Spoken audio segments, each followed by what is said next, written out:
জয় রাধা মাধব কুঞ্জ বিহারে।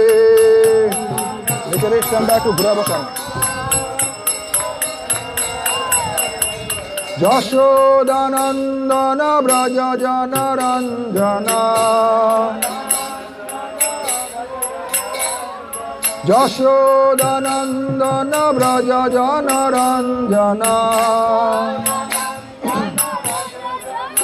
যামুনদের বনচারে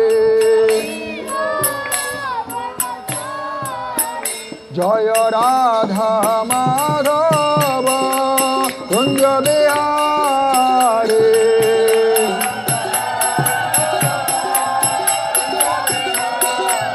জয় কুঞ্জ বিহারে।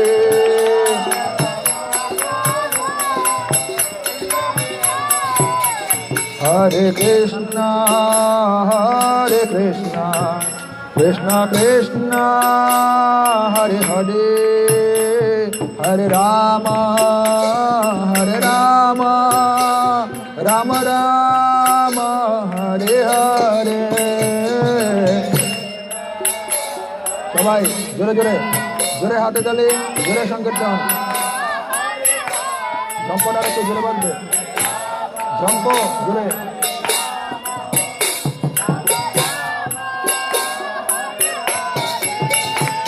হরে কৃষ্ণ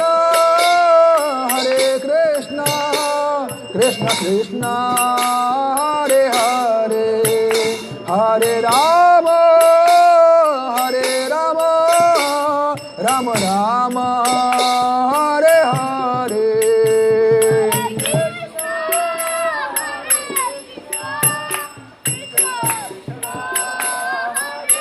সবাই প্রণাম করুন, মহাপ্রভুর অপ্রাকৃত কৃপা আশীর্বাদ লাভ করুন।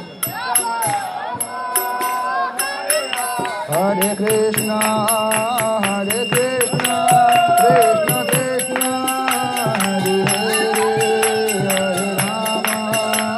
হরে রাম রাম হরে হরে।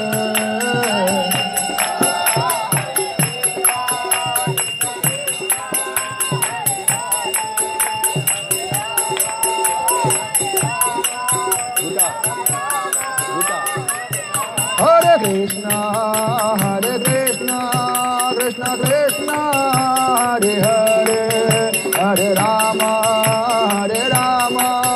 রাম রাম হরে হরে হরে। ওদের ঝামর বাজাচ্ছে, শব্দ আসছে না, ঝামরের শব্দ। সামনে গিয়ে বলেন হরে কৃষ্ণ কৃষ্ণ কৃষ্ণ হরে হরে হরে রাম রাম রাম হরে হরে।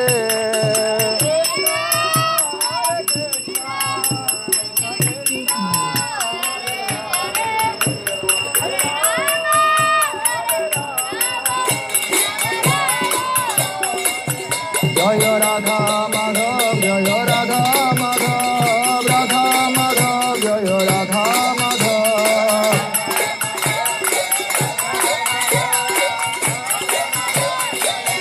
জয় কুঞ্জ বিহারে জয় কুঞ্জ বিহারে কুঞ্জ বিহারে জয় কুঞ্জ বিহারে। হনুমান প্রভু কি বলেছি আপনাদের?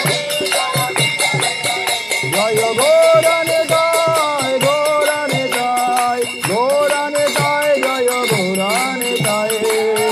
আপনাকে এখানে থাকতে কি বলেছে? গীতা লাগবে বলেছে।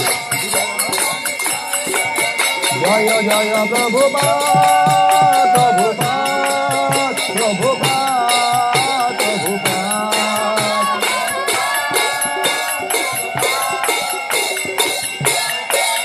জয় গুরু মহারাজ গুরু মহারাজ গুরু মহারাজ জয় গুরু মহারাজ।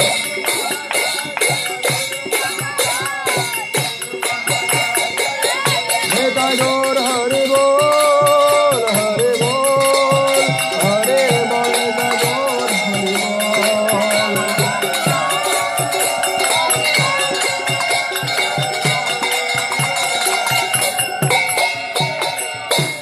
शेषे राधा माधव के, कुंज बिहारी के, शिला प्रभुपाद के, समवेत गौर भक्तवृंद के। बाबू रान्ना হয়ে গেলে রাধুনীদের ক্লাসে বসতে বলেন। ओम अज्ञानातिमिरान्धस्य ज्ञानाञ्जनशलाकया चक्षुरुन्मीलितं येन तस्मै श्रीगुरवे नमः। श्रीचैतन्यमनोभीष्टं स्थापितं येन भूतले स्वयं रूप कदा मह्यं ददति पदान्तिकम्। वन्देऽहं श्रीगुरु श्रीयुतपदकमलं श्रीगुरून् वैष्णवांश्च श्रीरूपं साग्रजातं सहगण रघुनाथान्वितं तं सजीवं साद्वैतं सावधूतं परिजनसहितं कृष्णचैतन्यदेवं श्रीराधाकृष्णपदां सहगण ललिता श्रीविशाखान्वितांश्च। नमो विष्णुपदाय कृष्णप्रेष्ठाय भूतले प्रभुपदानुगामी श्रीशुभक्षमिने सदा दैन्यशीले शुभागाय सर्वजीवकृपाब्धये गुरो शिक्षा सदाचार पालकाय नमस्ते। नमो विष्णुपदाय कृष्णप्रेष्ठाय भूतले श्रीमते भक्तिवेदांत स्वामिनिति नामिने नमस्ते सरस्वती देवे गौरवाणी प्रचारिणे निर्विशेष शून्यवादी पाश्चात्यदेशतारिणे वाञ्छाकल्पतरुभ्यश्च कृपा सिन्धुभ्येव च पतितानां पावनेभ्यो वैष्णवेभ्यो नमो नमः। जय श्री कृष्ण चैतन्य प्रभु नित्यानंद श्री अद्वैत गदाधर शिवासादि गौर भक्तवृंद। हरे कृष्ण कृष्ण कृष्ण हरे हरे, हरे राम राम राम हरे हरे। जय शिष्य मंगलाचरण के, शिला प्रभुपाद के, समवेत गौर भक्तवृंद के गौर प्रेमानंदे हरि हरि बोल।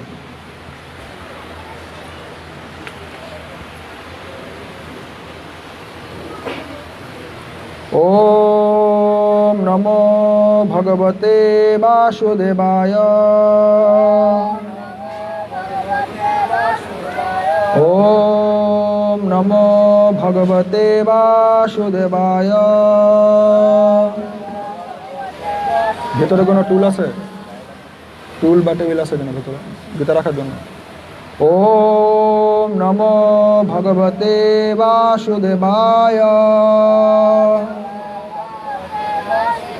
ওম তৎসৎ। ওম তৎসৎ। ওম তৎসৎ। श्री भगवान उवाच उद्धरेत। কাপড় দেন সবাই বলুন, ভুল হলেও বলুন, সঠিক হলেও বলুন। উদ্ধরেত আত্মনা আত্মানম। উদ্ধরেত আত্মনা আত্মানম। ন आत्मानम अवसादयेत।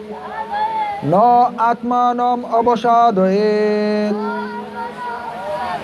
आत्मैव हि आत्मनो बन्धु। आत्मैव हि आत्मनो बन्धु।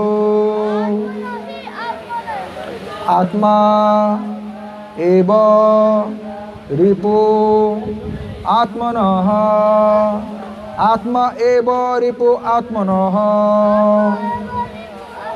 हरे कृष्ण। আমরা এখন শ্রীমদ্ ভগবদ গীতার শ্লোক উচ্চারণ করছি। এই শ্রীমদ্ ভগবদ গীতার শ্লোক কে উচ্চারণ করেছেন? পরমেশ্বর ভগবান শ্রীকৃষ্ণ। তাহলে যা ভগবানের শরীর থেকে নির্গত হয় তা কত শক্তিশালী, ঠিক না? তা আমরা সেই শক্তিশালী শ্লোক উচ্চারণ করছি যা স্বয়ং ভগবান শ্রীকৃষ্ণ উচ্চারণ করেছেন ওনার মুখ দিয়ে। তো সবাই ভুল হলেও উচ্চারণ করুন, সঠিক হলেও উচ্চারণ করুন। যতটুকু আপনি বলতে পারবেন ততটুকুই আপনার কল্যাণ হবে। অনেক সময় অনেকে বলে থাকে শ্রীমদ্ ভগবদ্গীতা পাঠ করার সময় যদি ভুল হয় তাহলে এর চেয়ে না পাঠ করাটা হচ্ছে ভালো। ঠিক আছে না? শুনেছেন কেউ এটা? শ্রীমদ্ ভগবদ্গীতা পাঠ করার সময় যদি ভুল হয় এর থেকে শ্রীমদ্ ভগবদ্গীতা পাঠ না করা ভালো, এরকম বলা আছে না? কিন্তু যদি কেউ পাঠ নাই করে তাহলে সে কি জানে? আর যে পাঠ করতে চেষ্টা করে কিছু ভুল বলে কিছু সঠিক জানে, তাহলে সে কি জানে? এই দুজনের মধ্যে কে জানে? একজন বই পড়ছে না, ঠিক আছে, একজন বই পড়ছে না, তাহলে সে এখান থেকে কতটুকু জানে? আর আরেকজন পড়তে গিয়ে কিছু ভুল পড়ছে, কিন্তু সে তো কিছু না কিছু জানে, যতটুকু ভালো পড়ছে ততটুকু জানে না, জানে না। তাহলে যে পড়ছে না আর যে সঠিক এবং ভুল মিলিয়ে পড়ছে, তাহলে এই দুজনের মধ্যে কে উন্নত? মাদাজি বুঝতে পারছেন? পেছনে এই যে আপনি, পেছনে আপনি হ্যাঁ আপনি বুঝতে পারছেন আমরা কি বললাম? একজন একটা বই পড়ছে না, তা সে কিছু জানে, আর আরেকজন পড়ছে, পড়তে গিয়ে কিছু ভুল হচ্ছে, সে তো কিছু না কিছু জানে। তো যে পড়ছে না আর যে পড়তে গিয়ে কিছু ভুল হচ্ছে, অনেকগুলো সঠিক হচ্ছে, এই দুইজনের মধ্যে কে জ্ঞানী? কি? তাই আমাদের শ্রীমদ্ ভগবদ্গীতা পড়া চাই। সেটা যদি কেউ লেখাপড়া জানে ভালো, তাহলে সে সঠিক মতো পড়বে, কিন্তু যে লেখাপড়া ভালো জানে না, ও যেভাবে পারে সেভাবেই পড়বে। পড়লেই আমাদের কল্যাণ হবে। কেননা ভগবান শিবজি পদ্মপুরাণে বর্ণনা করেছেন, যদি কোনো গৃহে প্রতিদিন শ্রীমদ্ ভগবদ্গীতা অর্চিত হয়, অর্চিত মানে কি? গীতাকে কি আমরা জল দিয়ে স্নান করাতে পারি? না। ভগবানের চিত্রপট হলে আমরা স্নান করাতে পারি, সেটা হচ্ছে চিত্রপটের অর্চন। আর গীতার অর্চন কি? যদি কেউ শ্রীমদ্ ভগবদ্গীতা প্রতিদিন অর্চন করে, তা মানে প্রতিদিন সে পড়ে, সেই গৃহে কোনো অমঙ্গল প্রবেশ করতে পারে না। এখানে কি ভগবান শিবজি বলেছেন, শ্রীমদ্ ভগবদ্গীতা যদি সঠিকভাবে পড়ে তাহলে সেই গৃহের অমঙ্গল চলে যায়, এটা বলেছেন। যে শ্রীমদ্ ভগবদ্গীতা পড়ে প্রতিদিন, তার গৃহ থেকে সমস্ত অমঙ্গল দূরে চলে যায়। তাই শ্রীমদ্ ভগবদ্গীতা পড়াটা জরুরি। আপনি যতটুকু সঠিক পড়তে পারবেন তত নম্বর পাবেন, যতটুকু ভুল হবে তত নম্বর পাবেন না। যেমন আমরা পরীক্ষায় অঙ্ক পরীক্ষা দিই, যতগুলো অঙ্ক সঠিক হয় তত নম্বর দেয়, আর যে অঙ্কটা ভুল হয় ওটা কি করে? হ্যাঁ, ওটা কেটে দেয়। নাকি একটা অঙ্ক ভুল হয়েছে বলে সবগুলো অঙ্ক কাটা? কি? একটা অঙ্ক ভুল হয়েছে বলে সবগুলো অঙ্ক কাটা? এখন কেউ চিন্তা করলো, আরে আমার তো একটা অঙ্ক ভুল হতে পারে, আমার বদনাম হবে, এর চেয়ে ভালো আমি পরীক্ষায় না দিতে যাই। তো কোনটা ভালো?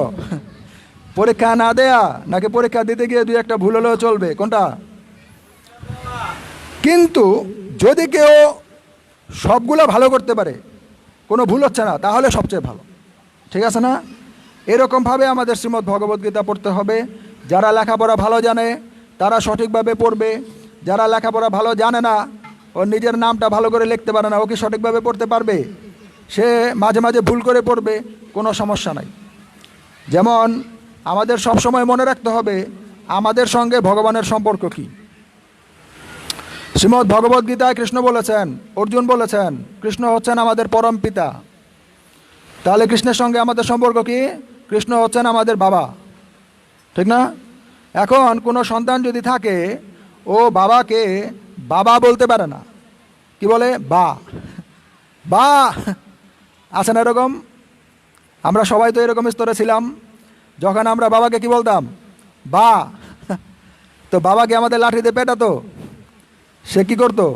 সে আমাকে এসে শিখাতো, বলো বাবা, দুইবার বলো, ঠিক না? আর একটা ছেলে আছে, ও বাবাকে ডাকেই না, বাও ডাকে না, বাবাও ডাকে না। বাবা কি তাকে গিয়ে শেখায়, বলো বাবা? কাকে বাবা শেখায়? যে বলছে বা, তাকে বাবা এসে শেখায়, বলো বাবা, ঠিক না? তাহলে আমরা যদি আমাদের সেই পিতাকে প্রতিদিন ডাকি, তাহলে সেই পিতা আমাদের ভুল সংশোধন করবেন। কি আমাদের সমস্যা আছে সেই সমস্ত সমস্যা থেকে উত্তরণ করে সেই পিতা আমাদেরকে পিতার ঘরে নিয়ে যাবেন। এই জন্য শ্রীমদ্ ভগবদ্গীতায় কৃষ্ণ বলছেন, তুমি আমার কাছে চলে আসো, মাম এব এসি, তুমি আমার কাছে চলে আসো। বাবা চাচ্ছে আমরা যেই সন্তানগুলো বাবার ঘর থেকে বের হয়ে গিয়েছি, বাবার গ্রাম শহর রাজ্য থেকে আমরা বের হয়ে গিয়েছি, সেই আনন্দের জায়গা থেকে আমরা এখন দুঃখ কষ্টের বেড়াজালের মধ্যে চলে এসেছি। সেই বাবা চাচ্ছেন আমরা আবার বাবার কাছে চলে যাই। এই জন্য শ্রীমদ্ ভগবদ্গীতায় কয়েকটি জায়গায় ভগবান বলছেন, মাম এবয়স্যসি, তুমি আমার কাছে চলে আসো। ঠিক আছে? তাহলে আমাদের কি করা দরকার? সে বাবার কথা জানা দরকার। বাবা কি বলছে, আমরা যা ভুল করেছি এখন কি আমি কানে ধরে উঠবোস করলে বাবা ক্ষমা করবে, নাকি কাঠটা চিংড়ি দিলে বাবা ক্ষমা করবে, নাকি নিজের ইচ্ছা নিজে দুই গালে চর মারলে বাবা আমাদের ক্ষমা করবে? বাবা বলে দিচ্ছে, ঠিক না? এই জন্য অনেকে বলে ধর্ম করা মানে হচ্ছে প্রায়শ্চিত্ত করা। কি করা? যেমন আজকে এই যজ্ঞ এবং আনুষঙ্গিক যা হয়েছে বা হচ্ছে, তা আয়োজন করতে আমাদের মোটামুটি 50,000 টাকার দরকার। এই 50,000 টাকা উপার্জন করতে কারো 3 মাস সময় লেগে যায়। 3 মাস সময় 90 দিন খেটে তারপরে সে আজকের এই অনুষ্ঠানটা করতে পারবে। ঠিক আছে না? তাহলে 3 মাস সে গাদার মতো খেটে একদিনে তার পরিশ্রমের অর্থগুলো শেষ করে দিচ্ছে। এটা কি হচ্ছে? এটা প্রায়শ্চিত্ত। এরকম আমরা যখন ভগবানের কাছে ছিলাম, ভগবানের সন্তান রূপে, আমরা সেখানে অনেক ভুল করেছি। ভুল করতে করতে করতে করতে বাবা এখন বলেছে, ঠিক আছে যাও, তুমি তো আমার কথা শোনো না, তা তুমি আমার কথা ছাড়া অনেকের কথা শুনতে চাও, তা যাও, তুমি জড়জগতে যাও, সেখানে তোমাকে সবাই বলবে। তোমার পিতা বলবে, মাতা বলবে, শ্বশুর বলবে, শাশুড়ি বলবে, শালা বলবে, সম্বন্ধী বলবে, শালি বলবে, শালির স্বামী বলবে, তোমার ছেলে বলবে, মেয়ে বলবে, মেয়ে জামাই বলবে, তোমার ছেলের বউ বলবে, নাতি বলবে, নাতনি বলবে, শিক্ষক বলবে, শিক্ষিকা বলবে। তোমাকে সব শুনতে হবে, নাকি শুনতে হবে না? হ্যাঁ, তোমার ভাড়াটিয়া বলবে, তোমার বাড়িওয়ালা বলবে, তোমার নেতা বলবে, তোমার প্রজা বলবে, সবাই তোমাকে বলবে, আর তুমি একা সব কিছু শুনতে হবে। কি আমাদের শুনতে হচ্ছে না? হচ্ছে না? তো কোনটা ভালো? আমরা কি ভগবানের একজনের কথা শুনে আমরা কাজ করি, জীবনযাপন করি, সেটা ভালো, নাকি অনেকের কথা শুনতে শুনতে শুনতে শুনতে আমাদের জীবন শুকনা ঝরঝরা পাতার মতো হয়ে যাবে? সেটা ভালো? কোনটা ভালো? সেটাই ভগবান বলছেন, মন মনা ভব, তুমি আমার কথা চিন্তা করো, তোমার মন আর আমার মনের সাথে মিলাও, মন মনা ভব। তাহলে কি হবে? তাহলে তুমি নারদমুনির মতো হয়ে যাবে। নারদমুনি তো রাবণের কাছে যায়, রাবণ প্রণাম করে। নারদমুনি কংসের কাছে যায়, কংস প্রণাম করে। কৃষ্ণকে প্রণাম করছে না কংস, ওই রামচন্দ্রকে প্রণাম করছে না রাবণ, কিন্তু কাকে প্রণাম করছে? নারদমুনি আপনাকে প্রণাম, আপনি কেন এসেছেন বলেন? তাহলে আমরা দেখতে পাই ভগবানের সাথেও কেউ কেউ বিরোধিতা করে। তাদেরকে বলা হয় অসুর, রাক্ষস, দৈত্য, ঠিক না? কিন্তু ভগবানের ভক্তের সাথে, যারা উন্নত ভক্ত, তাদের সাথে কেউ বিরোধিতা করে না। যেমন নারদমুনি, ওনার সাথে কেউ বিরোধিতা করে না, ঠিক না? তা আমরা যদি এরকম মহান ভক্তদের পদাঙ্ক অনুসরণ করে আমরা ভক্তিজীবন করে সুন্দর ভক্ত হতে পারি, তাহলে আমাদের কোনো সমস্যা থাকবে? আমরা রাজার কাছে গেলেও শ্রদ্ধা পাবো, সম্মান পাবো, সুন্দর থাকতে পারবো। একটা রাক্ষসের কাছে গেলেও আমরা সুন্দর থাকতে পারবো, কোনো সমস্যা হবে? কিন্তু এখন তো সমস্যা হচ্ছে, রাক্ষসের কাছে গেলেও সমস্যা হচ্ছে, রাজার কাছে গেলেও সমস্যা হচ্ছে। কেন? আমি তো ভক্ত না। এই জন্য কৃষ্ণ বলছেন, একটা দাড়ি পাল্লার মধ্যে 2টা পাল্লা আছে, একটা পাল্লায় আমি আর একটা পাল্লা তুমি, এই 2টা পাল্লা মিলাও, সমান করো। মন মনা ভব, তুমি আমার কথা চিন্তা করো। যেমন আজকে এখানে নরসিংহ যজ্ঞ হচ্ছে, কেউ চিন্তা করেছে? আমি কবিরাজের কাছে গিয়ে তাবিজ কবজ না নিয়ে আমি যদি ভগবানের একটা সেবা করি বৈষ্ণবদের দিয়ে, তাহলে কেমন হবে? ঠিক না? একটা সমস্যা আমরা দুইভাবে নিবারণের ব্যবস্থা নেই। ঠিক আছে, এমুক বাবার কাছে যাই, বাবার কাছ থেকে আমরা কিছু ঝাড়ফুঁক নিয়ে আসি। আর একটা হচ্ছে বৈষ্ণবদের দিয়ে আমি বৈষ্ণব সেবা করি আর ভগবানের কিছু আরাধনা করি, ঠিক না? এখন কৃষ্ণ বলছেন মন মনা ভবা, আমি কি বলেছি সেটা তুমি করো। তাহলে ভগবান শ্রীমদ্ ভগবদ্গীতায় 700টি শ্লোক বর্ণনা করেছেন। 700 শ্লোকের মধ্যে কোথাও ভগবান বলেছেন তুমি কোনো কবিরাজের কাছে যাও, কি কোনো বাবা বা মায়ের কাছে যাও বলেছে? ভগবান কি বলেছেন?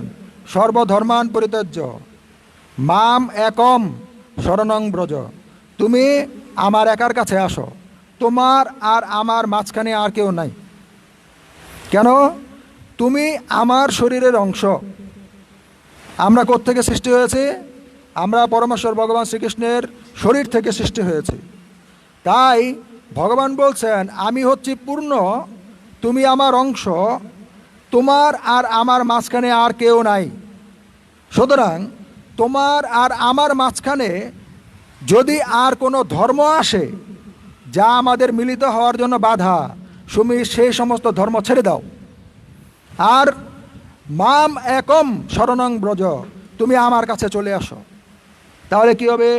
অহম ত্বাম সর্বপাপে ভো, তোমার সারা জীবনের বহু জীবনের যত পাপ ফল আছে আমি মুক্ষয়িষ্যামি, তা থেকে আমি মুক্ত করে দেব। কি করব? এই জন্য আমাদের সাধুগুরু বৈষ্ণবদের দিয়ে ভগবানের সেবা করতে হবে। আমরা যদি কবিরাজের ট্রিটমেন্ট করি, আমরা জ্যোতিষের ট্রিটমেন্ট করি, এটা হচ্ছে একটা ধামাচাপা দেওয়ার মতো। কোনো রোগ ধামাচাপা দিলে কি ওটা সেরে যায়? নাকি কিছুদিন পর আবার বেরোয়? এই জন্য পরমেশ্বর ভগবান স্বয়ং বলছেন তুমি যদি তোমার পাপের ফল থেকে, তুমি তোমার অসুস্থতা থেকে, দুঃখ দুর্দশা থেকে, জ্বালা যন্ত্রণা থেকে মুক্তি পেতে চাও, তাহলে আমার কাছে আসো, মুক্ষয়িষ্যামি মা শুচ, আমি তোমাকে সমস্ত কিছু থেকে মুক্ত করে দিচ্ছি। ঠিক আছে? শিল প্রভুপাদকে। তো আজকের এই শ্লোকটি আমরা আরেকবার বলবো, তারপরে অনুবাদ, তারপরে একটু তাৎপর্য পড়ে আমরা 2টা সোয়া 2টা পর্যন্ত নরসিংহদেবের কিছু কথা শ্রবণ কীর্তন করব। তো সবাই হাত জোর করুন, হাত জোর করে আমার সাথে বলার চেষ্টা করুন, সঠিক হলেও বলুন, ভুল হলেও বলুন। শ্রী ভগবান উবাচ উদ্ধরেত আত্মনা আত্মানম ন আত্মানম অবসাদয়েত আত্মৈব হি আত্মন বন্ধু আত্মৈব রিপু আত্মনঃ। পরমেশ্বর ভগবান শ্রীকৃষ্ণ বললেন মানুষের কর্তব্য হচ্ছে, সবাই শুনতে পাচ্ছেন? জোরে বলুন। যত বেশি ক্ষুধা লাগবে তত বেশি মহাপ্রসাদ পেতে পারবেন, ঠিক না? কে বেশি খেতে পারবে? যার বেশি ক্ষুধা লেগেছে। আর যদি আমরা বেশি ক্ষুধার্ত না হই তাহলে আমরা বেগুন ভাজা খেয়েই চলে যাব, ঠিক না? এই জন্য আমাদের কি করতে হবে? ভগবানের কাছে প্রার্থনা যখন আমরা করব, সমস্ত শক্তি নিয়ে ভগবানের প্রার্থনাটা করতে হবে, ঠিক আছে? সবাই জোরে বলুন। পরমেশ্বর ভগবান শ্রীকৃষ্ণ বললেন, ভক্তরা জোরে না বললে তো যারা অন্য আছে ওরা জোরে বলবে না, বলবে? আমাদের শেখাতে হবে কিভাবে বলতে হয়। পরমেশ্বর ভগবান শ্রীকৃষ্ণ বললেন মানুষের কর্তব্য হচ্ছে তার মনের দ্বারা নিজেকে জড়জগতের বন্ধন থেকে উদ্ধার করা। মনের দ্বারা আত্মাকে অধঃপতিত করা কখনোই উচিত নয়। মন অবস্থা ভেদে বদ্ধ জীবের বন্ধু ও শত্রু হয়ে থাকে। শিল প্রভুপাদকে হরে কৃষ্ণ হরে কৃষ্ণ। অবস্থা ভেদে আত্মা বলতে দেহ, মন ও আত্মাকে বোঝায়। যোগ পন্থায় বদ্ধ জীবাত্মা ও মন বিশেষভাবে গুরুত্বপূর্ণ। যেহেতু মনই হচ্ছে যোগ অভ্যাসের কেন্দ্র, তাই এখানে আত্মা বলতে মনকে বোঝানো হচ্ছে। যোগের উদ্দেশ্য মনকে বশ করে ইন্দ্রিয়ের বিষয় থেকে তাকে সম্পূর্ণ অনাসক্ত রাখা। ঠিক আছে, কি বলা হলো? আমরা যদি কোনো যোগ অবলম্বন করি, অনেক ধরনের যোগ আছে। শ্রীমদ্ ভগবদ্গীতায় 18টি যোগ সম্পর্কে বলা হয়েছে। বিষাদ যোগ, সাংখ্য যোগ, কর্মযোগ, কর্মসন্ন্যাস যোগ, ভক্তি যোগ, ঠিক না? এরকমভাবে 18টি যোগ সম্পর্কে বর্ণনা করা হয়েছে। আমরা যখন ভগবানের সেবায় নিযুক্ত হব, আমরা কেন ভগবানের সেবা করব? এখানে এটি বলা হয়েছে, যোগের উদ্দেশ্য হচ্ছে মনকে বশ করে ইন্দ্রিয়ের বিষয় থেকে তাকে সম্পূর্ণ অনাসক্ত রাখা। যেমন অনেকক্ষণ যজ্ঞ হয়েছে, প্রায় 1.5-2 ঘন্টা। এই 1.5-2 ঘন্টা আমাদের মোবাইলে অনেক ফোন আসতে পারে, কিন্তু আমরা কি ফোন ধরেছি? আমরা কি ফোন রিসিভ করেছি যারা যজ্ঞে বসেছে ওরা? না। তাহলে আমরা আমাদের মনকে নিয়ন্ত্রণ করেছি। আমাদের যেই ডাকুক না কেন, সে আমাদের যত প্রিয় হোক না কেন, আমরা ভগবানের কাছে থাকবো, আর কাছে যাব না কাউকে। ঠিক না? এরকমভাবে আমরা যখন ভক্তদের সাথে থাকি তখন আমরা অনেকটা নিয়ন্ত্রিত থাকি, কিন্তু ভক্তরা যখন চলে যায় আমরা আবার অনিয়ন্ত্রিত হয়ে যাই। যেমন আমরা প্রতিদিন আমাদের বাসায় ঠাকুর পূজা করতে যাই, সকালে বা দুপুরে বা সন্ধ্যায়। যখন আমরা ঠাকুর পূজা করার জন্য যাই, প্রভু স্পিকার লাগবে না, গাড়ি দিয়ে পাঠিয়ে দেন। আচ্ছা, ঠিক আছে।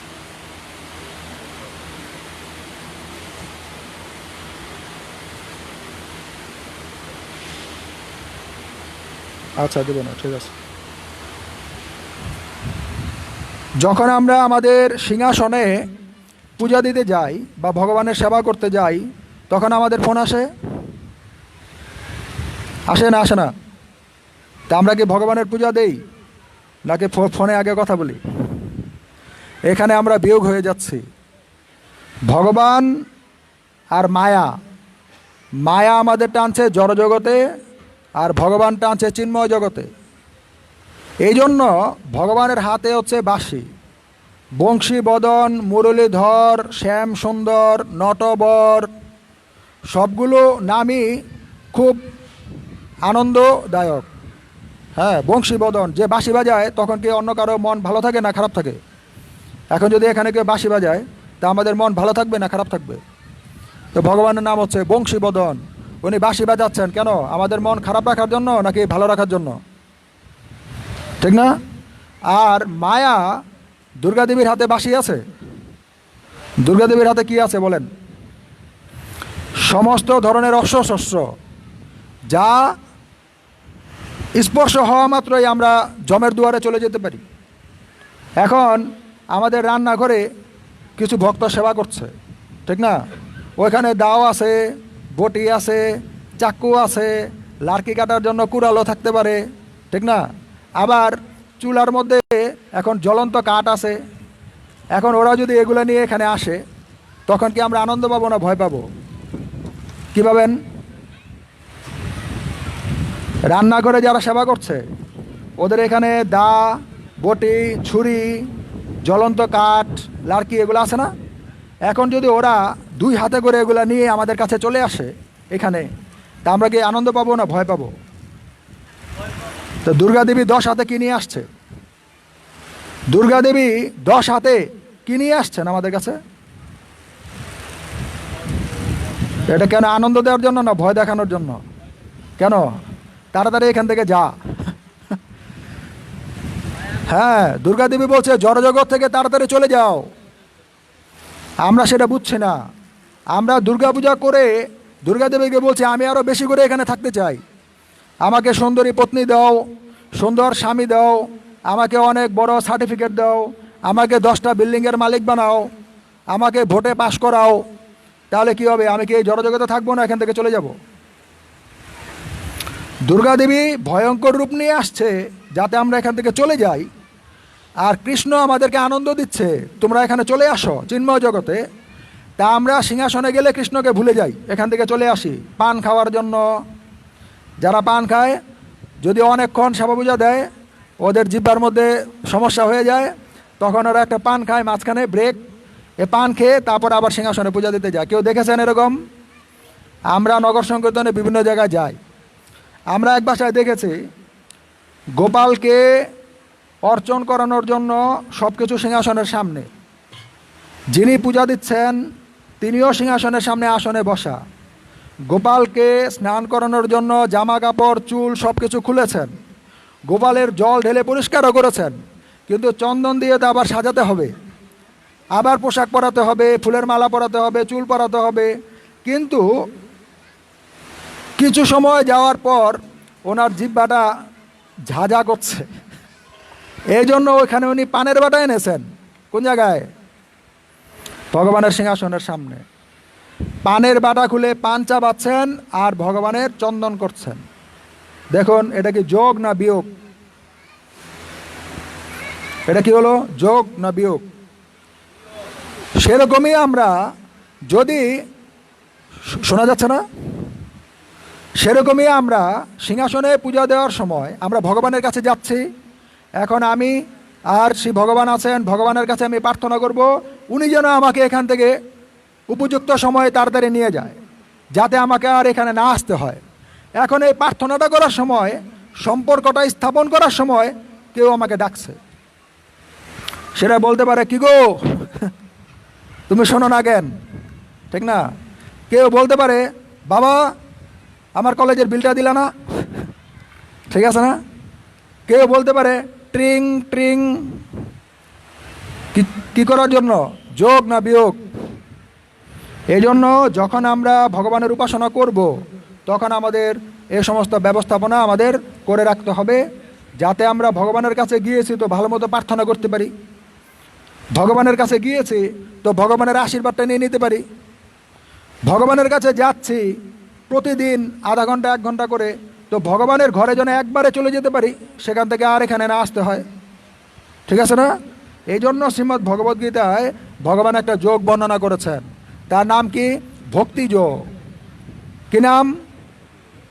ভক্তি যোগ। তুমি আমার ভক্ত হয়ে যাও, তুমি আমার সেবায় নিযুক্ত হয়ে যাও। আমরা যদি ভগবানের সেবা করি তো ভগবান তো রাজা, যিনি রাজা উনি কি সেবক ছাড়া চলেন? যিনি রাজা উনি কখনো সেবক ছাড়া বেরোন? তা ভগবান হচ্ছেন সমস্ত ব্রহ্মাণ্ডের রাজা। উনি যখন কোথাও থাকবেন, আমি যদি ভগবানের সেবক হয়ে যাই তো উনি আমাকে নিয়ে থাকবেন নাকি না নিয়ে থাকবেন? এইটা হচ্ছে ভগবানের সাথে দেবদেবীদের পার্থক্য। দেবদেবীরা কখনো আমাদেরকে ওনাদের কাছে নেয়ার জন্য সুযোগ করে দেয় না, কিন্তু ভগবান চান আমরা সবসময় ওনার কাছে কাছে থাকি। এই জন্য শ্রীমদ্ ভগবদ্গীতায় কৃষ্ণ বলেছেন বুদ্ধিযোগ, তুমি তোমার বুদ্ধির দ্বারা আমার সেবায় নিযুক্ত হও, আমার কাছে আসার জন্য তুমি বুদ্ধি প্রয়োগ করো। কি বুদ্ধি? বাইরে ঘূর্ণিঝড় হচ্ছে, 2টা ঘর আছে, একটা ঘরের দরজা লাগানো, কেচি গেটে তালা, জানলা দিয়ে সবাই আমার দিকে তাকিয়ে আছে, আর আরেকটা ঘরের দরজা কেচি গেট খোলা, তারাও আমার দিকে তাকিয়ে আছে। কেন? আমি ঘূর্ণিঝড়ে বাইরে আছি। আমি এখন কোন ঘরে যাব, যেটার কেচি গেট তালা না কেচি গেট খোলা? কি যারা আমাকে আশ্রয় দেওয়ার জন্য ঘরটা খুলে রেখেছে আমরা সেই ঘরে যাব, নাকি যারা কেচি গেট লাগিয়ে রেখে আমার তামাশা দেখছে সেই ঘরে আমি যাব? বুদ্ধিমান কি করবে? আমরা কোনো দেবতার বইয়ে পেয়েছি, সেই দেবতা আমাদেরকে বলছে তুমি আমার কাছে আসো, আমি তোমাকে সমস্ত পাপ থেকে মুক্ত করে দেই, তোমার সমস্ত দুঃখের অবসান হয়ে যাবে, তুমি আমার সাথে থাকবে। আপনারা কোনো দেবতার বইয়ে পেয়েছেন? মনসা দেবীর বই, কার্তিক বই, গণেশ বই, শিব বই, দুর্গা দেবীর বই, মা কালীর বই কোনো বইয়ে পেয়েছেন? আমি যেখানে থাকি তুমি সেখানে আসো, আমার সাথে থাকো, তোমার সমস্ত পাপ থেকে আমি তোমাকে মুক্ত করে দেব, তোমার আর জন্মগ্রহণ করতে হবে না। কোথাও আমরা পেয়েছি? কিন্তু আমরা শ্রীমদ্ ভগবদ্গীতা পেয়েছি। তাহলে কার দরজা খোলা আমাদের জন্য? আমরা বুঝতে পারছি। সুতরাং বুদ্ধিমান যেই দরজা খোলা, বাইরে যদি ঘূর্ণিঝড় হচ্ছে তো সেই ঘরে ঢুকবে, এই জন্য কৃষ্ণ বলছেন, বুদ্ধি যোগাৎ ধনঞ্জয়, তুমি আমার ঘরে চলে আসো, আমার ঘরটা তোমার জন্য খুলে রেখেছে। এই জন্য আমাদের প্রতিদিন ভগবানের কাছে প্রার্থনা করতে হবে, হরে কৃষ্ণ কৃষ্ণ কৃষ্ণ হরে হরে, হরে রাম রাম রাম হরে হরে। প্রতিদিন 16 মালা জপ করতে হবে। ভগবানের চরণে 1-2টা তুলসী পাতা প্রতিদিন দিতে হবে। তুলসী মহারানী আমাদের দুয়ারে থাকতে হবে। প্রতিদিন আগরবাতি, প্রদীপ, পুষ্প নিবেদন করতে হবে, জল দিতে হবে, পরিক্রমা করতে হবে। তুলসী মহারানী পরিক্রমা করলে আমরা ভগবত ধাম পরিক্রমার ফল পেতে পারি। কি পেতে পারি? ভগবত ধাম পরিক্রমার ফল আমরা পেতে পারি তুলসী মহারানী প্রদক্ষিণ করলে। তাই আমাদের অনেক কিছুই ঘুরতে হয়, প্রতিদিন স্কুলে যেতে হয়, কলেজে যেতে হয়, অফিসে যেতে হয়, কোর্টে যেতে হয়, অনেক জায়গায় যেতে হয়। তা আমরা যদি এই ছোট ছোট নিয়মগুলো পালন করি, তাহলে আমাদের অনেক জায়গায় যাওয়া থেকে আমরা বেঁচে যেতে পারি। শিল প্রভুপাদ কে, ভক্তিযোগ কে, সমবেত গৌর ভক্তবৃন্দ কে, গৌর প্রেমানন্দে। তাহলে এখানে বলা হচ্ছে যোগের উদ্দেশ্য হচ্ছে মনকে বশ করে ইন্দ্রিয়ের বিষয় থেকে তাকে সম্পূর্ণ অনাসক্ত রাখা। আমি এখন মন্ত্র জপ করছি 16 মালা, তা এখন ফোন আসলে আমাকে ধরতে হবে, জিনিসটা এরকম না। আমি যখন বাথরুমে থাকি, ফোন আসলে কি আমি ফোন ধরি? আমি যখন বাথরুমে থাকি তখন ফোন আসলে আমি ফোন ধরি? তা আমি এখন জব করছি, আমি পরে ফোন দিব যে আমাকে ফোন দিয়েছে। আর ঘরের ভিতরে যারা আছে, আমার জব করার সময়ের আগে বা সিংহাসনে ভগবানের সেবা দেওয়ার আগে তাদের চাহিদাগুলো মিটে ফেলতে হবে, আর নয়তো তারপরে তার চাহিদাগুলো মেটাতে হবে। কেন? আমি ভগবানের সেবায় যুক্ত হতে যাচ্ছি, 2 আর 3 5, যুক্ত হয়ে গিয়ে আমি বিয়োগ হয়ে যাচ্ছি, 3 থেকে 2 বিয়োগ হয়ে যাচ্ছে 1। তো কোনটা করা আমাদের উদ্দেশ্য? ভগবানের কাছে যাওয়ার উদ্দেশ্য কি? 3 থেকে 2 বিয়োগ হয়ে হবে 1, নাকি 3-এর সাথে 2 যোগ হয়ে হবে 5? তাহলে যতক্ষণ যোগ ফল না আসছে,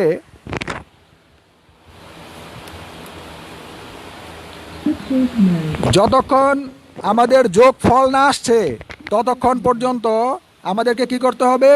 আমাদেরকে ভগবানের কাছে থাকতে হবে। শিল প্রভুপাদকে, সমবেত গৌর ভক্তবৃন্দকে। আপনারা শুনে থাকবেন, একজন, আপনি এখানে বসুন, এখানে লাল বাতি জ্বলছে, দেখেন তো, লাইটেন না, লাল বাতি জ্বলছে কিনা? হ্যাঁ, তাহলে এটা লারা খেয়েছে, এখন জ্বলছে, এটা ঠিক আছে, জ্বলে নাই। ভিতরে গিয়ে প্লাগটা একটু করেন, আপনি বসেন, প্লাগটা একটু লাড়া দেন তো। তো আমরা সবাই যারা বিবাহিত মাতাজি, তারা আমরা সবাই শাখা পড়ি, ঠিক না? এই শাখা কোত্থেকে এসেছে? আমরা জানি শাখা কোত্থেকে এসেছে। লাইট জ্বলেছে, হরে কৃষ্ণ, জ্বলেছে। এই শাখা যার শক্তি থেকে এসেছে তার নাম হচ্ছে শঙ্খচূড়। কি নাম? তিনি ছিলেন একজন দৈত্য। কে ছিলেন? সেই দৈত্যের পত্নীর নাম ছিল তুলসী। কি নাম? তাহলে তুলসী মহারানীর পত্নী, সে কেন দৈত্য হবে? এক সময় তুলসী মহারানী আর ভগবানের একজন বন্ধু আছে, তার নাম হচ্ছে শ্রীদাম। কি নাম? এই দুইজন বৃন্দাবনে যখন কৃষ্ণ সেবায় নিয়োজিত হতে কৃষ্ণের কাছে যাচ্ছেন, তখন দুইজনের রাস্তার মধ্যে দেখা হয়েছে। কোথায়? রাস্তায় দেখা হয়েছে, পথিমধ্যে দেখা হওয়ার পরে শ্রীদাম তুলসী মহারানীর সাথে একটু দুষ্টুমি করছে। ভগবত ধামে কোনো কাম বাসনা নাই, সেটা সম্পূর্ণভাবে কাম বাসনা থেকে মুক্ত, কিন্তু তারা মাঝে মধ্যে দুষ্টামি করে। যেমন একটা ছেলে একটা ছেলের সাথে দুষ্টামি করে, একটা মেয়ে একটা মেয়ের সাথে দুষ্টামি করে, এরকম ওখানে মাঝে মাঝে তারা একটু দুষ্টামি করে। তো শ্রীদাম তুলসী মহারানীর সাথে একটু দুষ্টামি করছে। এখন শ্রীরাম তুলসী মহারানীর সাথে যখন দুষ্টামি করছেন, তখন তুলসী মহারানীও শ্রীরামের সাথে দুষ্টামি করার প্রতি তার ইচ্ছা হয়েছে। এরকমভাবে তারা যখন কিছু কথা বলছে, তো রাধারানীর তখন ইচ্ছা হয়েছে কৃষ্ণকে দেখবে। কোনো কারণবশত রাধারানী অনেক খোঁজাখুঁজি করে কৃষ্ণকে পাচ্ছেন না। কাকে পাচ্ছেন না? তো রাধারানী তখন বিহবল হয়ে গিয়েছেন, কৃষ্ণ কোথায়, কৃষ্ণ কোথায়। উনি গাছকে জিজ্ঞেস করছেন কৃষ্ণ কোথায়, পাথরকে জিজ্ঞেস করছেন কৃষ্ণ কোথায়। এরকম জিজ্ঞেস করতে করতে এখন সামনে পড়ে গিয়েছে দুইজন। কে কে? শ্রীরাম আর তুলসী মহারানী। এখন রাধারানী শ্রীরামকে জিজ্ঞেস করছেন কৃষ্ণ কোথায়, কিন্তু শ্রীরাম তো অন্য কোনো জায়গায় মনোযোগ নাই। কোন জায়গায় মনোযোগ? হ্যাঁ, এখন তুলসী মহারানীর সাথে দুষ্টামি করছে। দুষ্টুমি করতে করতে এত তারা মনোযোগী হয়ে গিয়েছে, সেই জায়গায় অন্য কে আছে না আছে সেই জায়গায় তাদের কোনো কর্ণপাত হচ্ছে না। যেমন বাচ্চারা যখন খেলে, অনেক সময় বড়রা ডাকলে সে শুনতে পায় না। আমরা যখন মোবাইলে কারোর সাথে কথা বলি, আমাদের সামনে পেছনে অনেকে ডাকলেও আমরা অনেক সময় শুনতে পাই না। যে অনেক সময় টেলিভিশনে একটা সিরিয়াল দেখছে, পাশের ঘর থেকে তাকে কেউ ডাকছে, সে অনেক সময় শুনতে পায় না। হয় না? হয় না? এখন শ্রীরাম শুনছে না। রাধারানী বলছে তুলসী মহারানীকে, তুলসী কৃষ্ণ কোথায়, তুমি দেখেছ? তুলসী মহারানী শুনছে না। এখন কৃষ্ণলোকে থেকে তুলসী মহারানী আর শ্রীরাম, রাধারানী আর কৃষ্ণের কথা শুনছে না। এটা কি যোগ না বিয়োগ? কি নাকি? তারা তো 24 ঘন্টায় কৃষ্ণের কথা শোনে, মাঝে মাঝে না শুনলে কি সমস্যা? ঠিক না? প্রভু, আমরা তো ঠাকুর পূজা দিতে সিংহাসনে গিয়েছি, 1 ঘন্টা পূজা দিব, এই 5-10 মিনিট অন্য জায়গায় থাকলে কি সমস্যা? ঠিক আছে না? আমরা তো 16 মালা জপ করতে 1.5 ঘন্টা 2 ঘন্টা লাগবে, এই 10-15 মিনিট অন্য জায়গায় থাকলে কি সমস্যা? এখন ওইখানে কি হয়েছে, রাধারানী কয়েকবার শ্রীরামকে এবং তুলসী মহারানীকে জিজ্ঞেস করার পরেও যখন তাদের কাছ থেকে সংবাদ পাচ্ছে না, তখন রাধারানী বললেন, তোমরা কৃষ্ণলোকে আছো আর অসুরের কার্য করছ। কি? অসুরের কানের মধ্যে কেউ কৃষ্ণ নাম দিলেও তার কান দিয়ে তার হৃদয়ে ঢোকে না। এখন তুলসী মহারানীর কান দিয়েও ঢুকছে না, রাধারানী দিচ্ছে তাও। সেই শ্রীরামের কানেও ঢুকছে না, রাধারানী দিচ্ছে তাও। তাহলে তারা এখন কি ভক্ত আছে না অসুর আছে? এখন তারা কি? রাধারানী বলছেন, তোরা মর্তলোকে যা আর দৈত্য হয়ে জন্মগ্রহণ কর। কি হয়ে জন্মগ্রহণ কর? দৈত্য হয়ে জন্মগ্রহণ কর। তখন এই শ্রীরাম হয়েছে শঙ্খচূড়, আর তুলসী মহারানী একজন ঋষিপত্নী হয়ে জন্মগ্রহণ করেছেন। তারপরে এই দুইজনের বিবাহ হয়েছে, শঙ্খচূড় এবং তুলসী। ভগবত সেবা করতে গিয়ে আমরা যদি অন্য জায়গায় মনোযোগী হয়ে যাই, তাহলে তার ফল কি? কি? এটা কোনো নাটক না যে আমার জীবনে হবে না। এটা হচ্ছে পথ প্রদর্শন, আমাদের সকলের জীবনে হবে। তাই আমাদের সচেতন করে দেওয়া হয়েছে, আমরা যেন ভগবানের সেবা করতে গিয়ে মনোযোগী থাকি আর ভগবানের কাছে চলে যাই। ঠিক আছে? এখন দৈত্যের ঘরে জন্মগ্রহণ করে শঙ্খচূড় তো দৈত্যের স্বভাব পেয়েছে, রাধারানী আশীর্বাদ করেছে, তো শ্রেষ্ঠ দৈত্য হ। এখন শ্রেষ্ঠ দৈত্যের নমুনা দেখাতে হবে না? তো তার সাথে আর কেউ পারছে না, কোনো মানুষ পারে না, কোনো দেবতা পারে না, দেবরাজ ইন্দ্রও পারে না, ব্রহ্মাও পারে না, শিবও যুদ্ধ করে হারাতে পারছে না। কাকে? হাজার হাজার বছর যুদ্ধ করছে শিব, তো হারাতে পারছে না। কেন? একজন দৈত্যকে দেবতারা কেন হারাতে পারছে না? কারণ শঙ্খচূড়ের যে অর্ধাঙ্গিনী, সেই অর্ধেক অঙ্গ যখন শঙ্খচূড় কারোর সাথে যুদ্ধ করার জন্য যেত, সেই অর্ধেক অঙ্গ তখন বাসুদেবের পূজা করতে শুরু করত।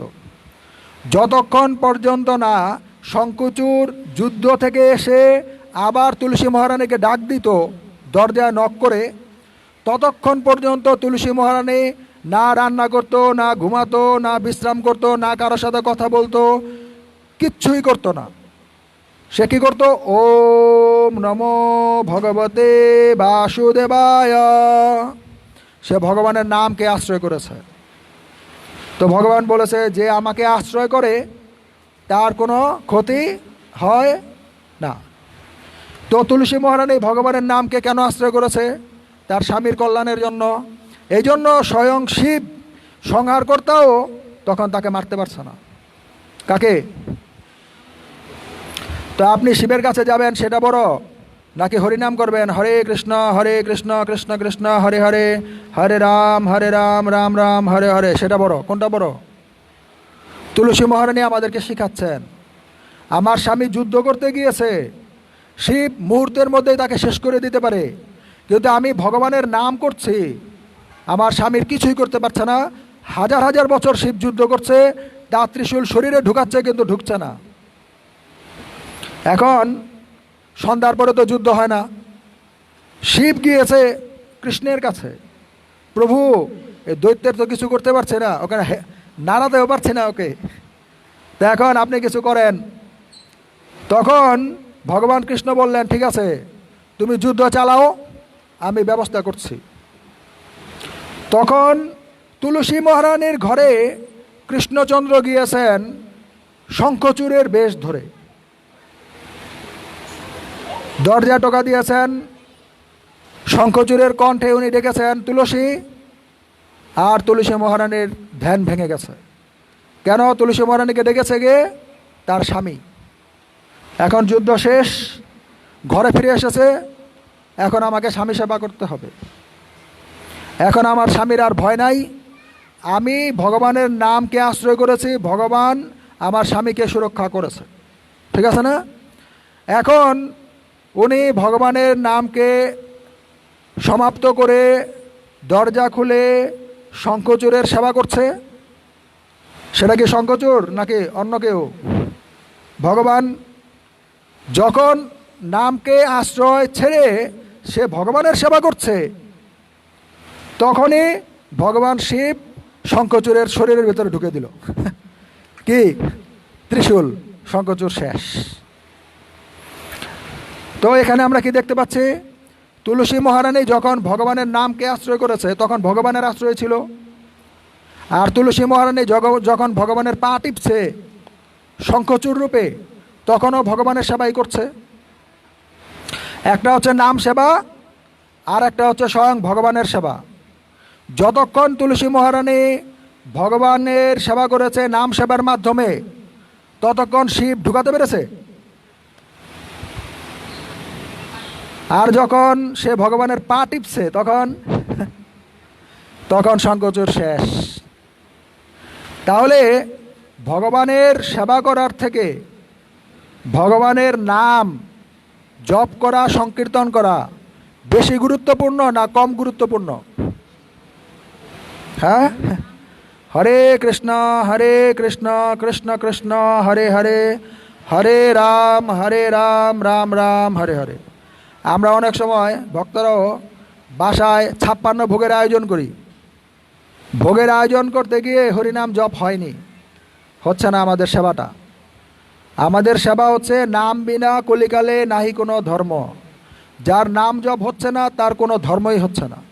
সুতরাং আগে আমাদের হরিনাম সেবা করতে হবে, তারপরে আমরা 108 ভোগ দিতে পারি, 1008 ভোগ দিতে পারি, 56 ভোগ দিতে পারি, নয়তোবা আমরা যাও ভাত রান্না করে ভগবানকে ভোগ দিতে পারি, ভগবানের কোনো সমস্যা নাই, ঠিক আছে? হরিনাম জপযজ্ঞ সংকীর্তন কে?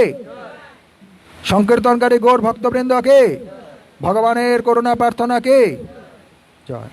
একবার কি হয়েছে, যখন চৈতন্য মহাপ্রভু সংকীর্তন প্রচার করছেন নবদ্বীপে, তখন ওইখানে একজন মুসলমান ব্যক্তি ছিলেন, তার নাম হচ্ছে চাঁদ কাজী। কি নাম?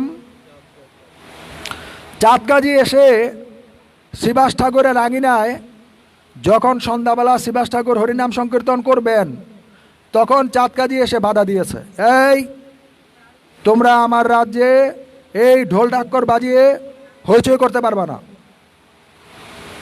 এখন শ্রীবাস ঠাকুর বলছেন আমরা তো হইচই করছি না, আমরা তো ভগবানের আরাধনা করছি। তো বলছে তোর ভগবানের আরাধনা করবি তো ঘরের ভিতরে গিয়ে চুপে চুপে কর, তুই কেন সারা রাতে ঢোল ডাক্কর বাজিয়ে আরেকজনের ঘুমের সমস্যা কর? ঠিক আছে, শ্রীবাস ঠাকুর বলছেন আমি তো আমার ঘরেই করছি, আমি তো অন্য কারো ঘরে যাচ্ছি না, তাহলে এতে কার কি সমস্যা হয়? চাঁদ কাজী বললেন কি সমস্যা হয় তুই দেখবি। তো তখন শ্রীবাস ঠাকুর কাঁদছে, চাঁদ কাজী মৃদঙ্গটা নিয়ে আছাড় মেরে ভেঙে ফেলেছে, বলেছে এখন তোর মৃদঙ্গ ভাঙলাম, আর যদি কখনো দিনে বা রাত্রে তোর ঘর থেকে হইচইয়ের আওয়াজ বেরোয় তাহলে তোদের সবগুলাকে টুকরা টুকরা করে গঙ্গায় বিসর্জন দেব। এই কথা বলে চাঁদ কাজী চলে গিয়েছেন। তা আমাদের যদি এমপি বা মেয়র এসে আমাদেরকে বলে যায় তখন আমরা কি করব? দেয়ালে কপাল ঠোকা ছাড়া আর কোনো উপায় আছে? হ্যাঁ, এখন ওইখানের এসে বলে গিয়েছে চাঁদ কাজী ওরা আর কেউ হরিনাম করতে পারছে না, কেন? শব্দ হলেই তো ওদেরকে মেরে টুকরা টুকরা করে গঙ্গায় নিয়ে ভাসাবে। ওরা ফুপিয়ে ফুপিয়ে কাঁদছে আর মনে মনে বলছে হরে কৃষ্ণ কৃষ্ণ কৃষ্ণ হরে হরে, হরে রাম রাম রাম হরে হরে। পরদিন সকাল হওয়ার সাথে সাথে একজন ভক্ত সেখান থেকে দৌড়ে গিয়ে মহাপ্রভুর বাসায় মহাপ্রভুকে বললেন, মহাপ্রভু তোমার নাম সংকীর্তন বন্ধ হয়ে গিয়েছে। কি বন্ধ হয়েছে? কার নাম সংকীর্তন? মহাপ্রভুর নাম সংকীর্তন। মহাপ্রভু বললেন কেন? আমার ভক্তরা আমার নাম সংকীর্তন করছে না। তা মানে ভগবান কি চান আমরা কি করি? কি? মহাপ্রভু বললেন কেন? আমার ভক্তরা আমার নাম সংকীর্তন করছে না, তা মানে ভগবান চান আমরা কি করি? নাকি ভগবানকে 10 বেলা ভোগ দেই? ভগবান কি চাচ্ছেন? তখন বলছে কালকে চাঁদ কাজী গিয়ে ওদেরকে হুঁশিয়ারি দিয়েছে, মৃদঙ্গ ভেঙেছে, যদি আবার বাজে তাহলে গঙ্গায় সবাইকে টুকরো টুকরো করে বিসর্জন দেবে, হুঁশিয়ারি দিয়েছে। ভয়ে কেউ করছে না। মহাপ্রভু সেখান থেকে দৌড়ে চলে গিয়েছেন শ্রীবাস ঠাকুরের ঘরে। শ্রীবাস ঠাকুরকে জিজ্ঞেস করলেন, শ্রীবাস তোমার আঙিনায় আমার আনন্দ কীর্তন হয়, আজকে কেন আনন্দ কীর্তন নাই? মনে হচ্ছে এই ঘরে কেউ মরেছে, সবাই শোকাবহ জীবনযাপন করছে, এ ঘরে কেন আনন্দ কীর্তন হচ্ছে না তোমার আঙিনায়? তুমি আনন্দ কীর্তন করো, জোরে জোরে করো, যত নাম সংকীর্তন করবা ততই মঙ্গল হবে, সমস্ত অমঙ্গল চলে যাবে। এখন শ্রীবাস ঠাকুর ভয় পাচ্ছেন, ও এরকমভাবে ফোপাচ্ছে, কিছু বেরোচ্ছে না। মহাপ্রভু শ্রীবাস ঠাকুরকে বললেন, মহাপ্রভু শ্রীবাস তোর বিশ্বাস নাই নামের প্রতি? এখন শ্রীবাস ঠাকুরকে না বলবে, মানে ফোপাচ্ছে। তো মহাপ্রভু শ্রীবাস ঠাকুরের ঘরে কাজ করে এমন একটা মেয়ে, তার নাম ছিল নারায়ণী। সে নারায়ণীকে ডেকে বললেন, নারায়ণী এদিকে আয়। তো নারায়ণী তখন দৌড়ে এসে মহাপ্রভুর সামনে দাঁড়িয়ে রয়েছে। মহাপ্রভু নারায়ণীর দিকে তাকিয়ে নারায়ণীকে বললেন, নারায়ণী কৃষ্ণ বলি কান্দ। কি বলেছে? নারায়ণী কৃষ্ণ বলি কান্দ। যখন ভগবান আমাদের কোনো কিছু করার জন্য বলেন তখন তার উপযুক্ত প্রেম, ভক্তি এবং সামর্থ্য আমাদেরকে প্রদান করেন। যেই নারায়ণীকে বললেন নারায়ণী কৃষ্ণ বলি কান্দ, নারায়ণী এমন হাউমাউ করে কান্না করছে, গড়াগড়ি খাচ্ছে, তার 2 চোখ দিয়ে এমনভাবে জল পড়ছে শুকনা মাটি ভিজে প্যাক হয়ে গিয়েছে। এখন জল গড়িয়ে যাচ্ছে, মাটি চুষতে পারছে না। তাহলে এখন যদি আপনাদের কাউকে বলা হয় আচ্ছা আপনারা কৃষ্ণ বলে কাঁদেন, তা আমরা কি কৃষ্ণ বলে এরকম কাঁদতে পারবো? কেন? আমাদের সেই প্রেমটা হচ্ছে না। কৃষ্ণ আমাদের থেকে অনেক দূরে আছে, আমরা বিরহ অনুভব করছি না। কিন্তু যখনই মহাপ্রভু নারায়ণীকে বললেন এই বাচ্চাটাকে নারায়ণী কৃষ্ণ বলি কান্দ, এত প্রেম নারায়ণীর শরীরে প্রবেশ করেছে, নারায়ণী তখন কৃষ্ণকে ছাড়া আর কাউকে দেখতে পাচ্ছে না, এমনভাবে কাঁদছে মাটি ভিজে প্যাক হয়ে তার চোখের জল এখন বেয়ে চলে যাচ্ছে, মাটি শুকাতে পারছে না। এখন শ্রীবাস ঠাকুর এবং আরও অন্যান্য ভক্তরা নারায়ণীর দিকে তাকিয়ে স্তব্ধ হয়ে আছে, একটা খাম্বার মতো স্তব্ধ হয়ে আছে। মহাপ্রভু শ্রীবাস ঠাকুরের দিকে তাকিয়ে আছেন। শ্রীবাস ঠাকুরকে বললেন, শ্রীবাস তোর বিশ্বাস হয়? শ্রীবাস ঠাকুর বললেন, মহাপ্রভু বিশ্বাস হয়। তাহলে কৃষ্ণ নাম করো, জোরে জোরে আমার নাম সংকীর্তন করো। সাথে সাথে সবাই বসা থেকে উঠে দাঁড়িয়ে লাফাতে লাফাতে বলছেন, হরে কৃষ্ণ কৃষ্ণ কৃষ্ণ হরে হরে, হরে রাম রাম রাম হরে হরে। সবার দুঃখ শেষ হয়ে গেল, এখন সবাই আনন্দিত। মহাপ্রভু অনেকক্ষণ এই আনন্দ গ্রহণ করলেন। মহাপ্রভু বললেন, কালকে কে কে এসেছিল, কত লোক এসেছিল? এখন বলেছেন এত লোক নিয়ে এসেছে। তো তার চেয়ে অনেক বেশি সংখ্যক ভক্ত নিয়ে আমরা আজকে হরিনাম সংকীর্তন মশাল মিছিল নিয়ে চাঁদকাজির বাসায় যাব। দেখব চাঁদকাজি আমাদের কি করে, কি করবে? হরিনাম সংকীর্তন কি নিয়ে? মশাল মিছিল। কেন? ওর বাড়িপুরাতে যখন আপনি রাতের বেলা অনেক দূরে যাবেন, আপনার সাথে যদি আলো না থাকে আপনি কিভাবে যাবেন? এখন রাস্তাঘাট আলোকিত করার জন্য মহাপ্রভু বলেছেন কি? মশাল মিছিল, যাতে রাস্তাঘাট আলোকিত থাকে, রাস্তায় হাঁটতে গিয়ে কেউ খালে বিলের মধ্যে না পড়ে যায়। কেন? নদীয়াতে তো খাল বিলের অভাব নাই, রাস্তার চারপাশে পুকুর নর্দমার অভাব নাই, পড়ে না যায়। এখন এত মশাল মিছিল নিয়ে মহাপ্রভু যাচ্ছেন, কত লোক যাচ্ছে বলছে গণনা না যায়, কোত্থেকে লক্ষ লক্ষ লোক চলে এসেছে কেউ বলতে পারে না। নবদ্বীপে এত লোক আর কেউ কখনো দেখেনি, যত লোক এই মশাল মিছিলে গিয়েছে নাম সংকীর্তনে। তাহলে নবদ্বীপে এত লোক কোত্থেকে এসেছে? যখন মহাপ্রভু নাম সংকীর্তন করেন তখন সমস্ত দেবতারা সেখানে চলে আসেন। কারা? তাহলে তো সংখ্যা বেড়েই যাবে, বাড়বে না বাড়বে না? এখন এত মশাল মিছিল নিয়ে আর হরিনাম সংকীর্তন করে মহাপ্রভু তার ভক্তদেরকে নিয়ে যখন চাঁদকাজির এখানে যাচ্ছেন, তো পেয়াদারা ভয় পাচ্ছেন। কেন? ওরা কি জানে রাস্তা দেখার জন্য আলো নিয়ে আসছে? ওরা কি মনে করেছে ও ঘর বাড়ি জ্বালিয়ে দিবে?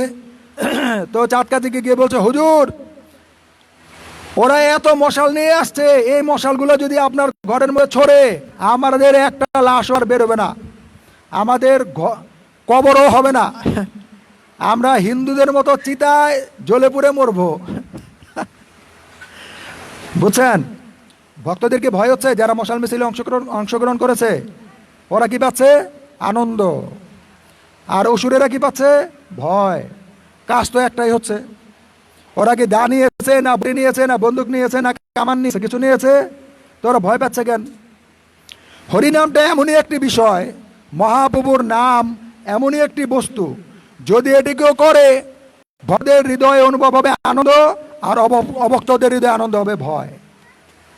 তাহলে ভক্তরা বেঁচে যাবে। এখন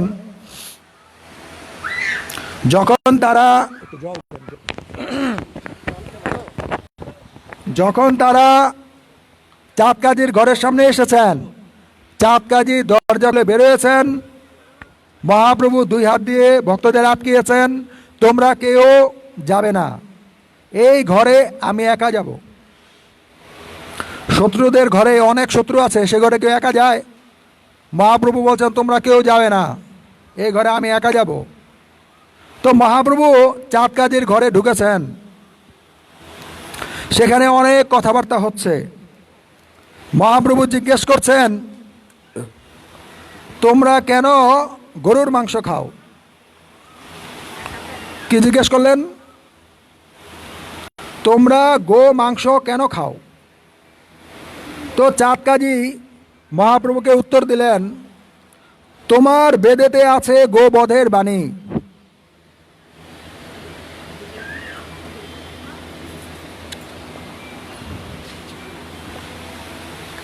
মহাপ্রভু উত্তর দিলেন, তোমার বেদের মধ্যে আছে গো বধ করা যাবে,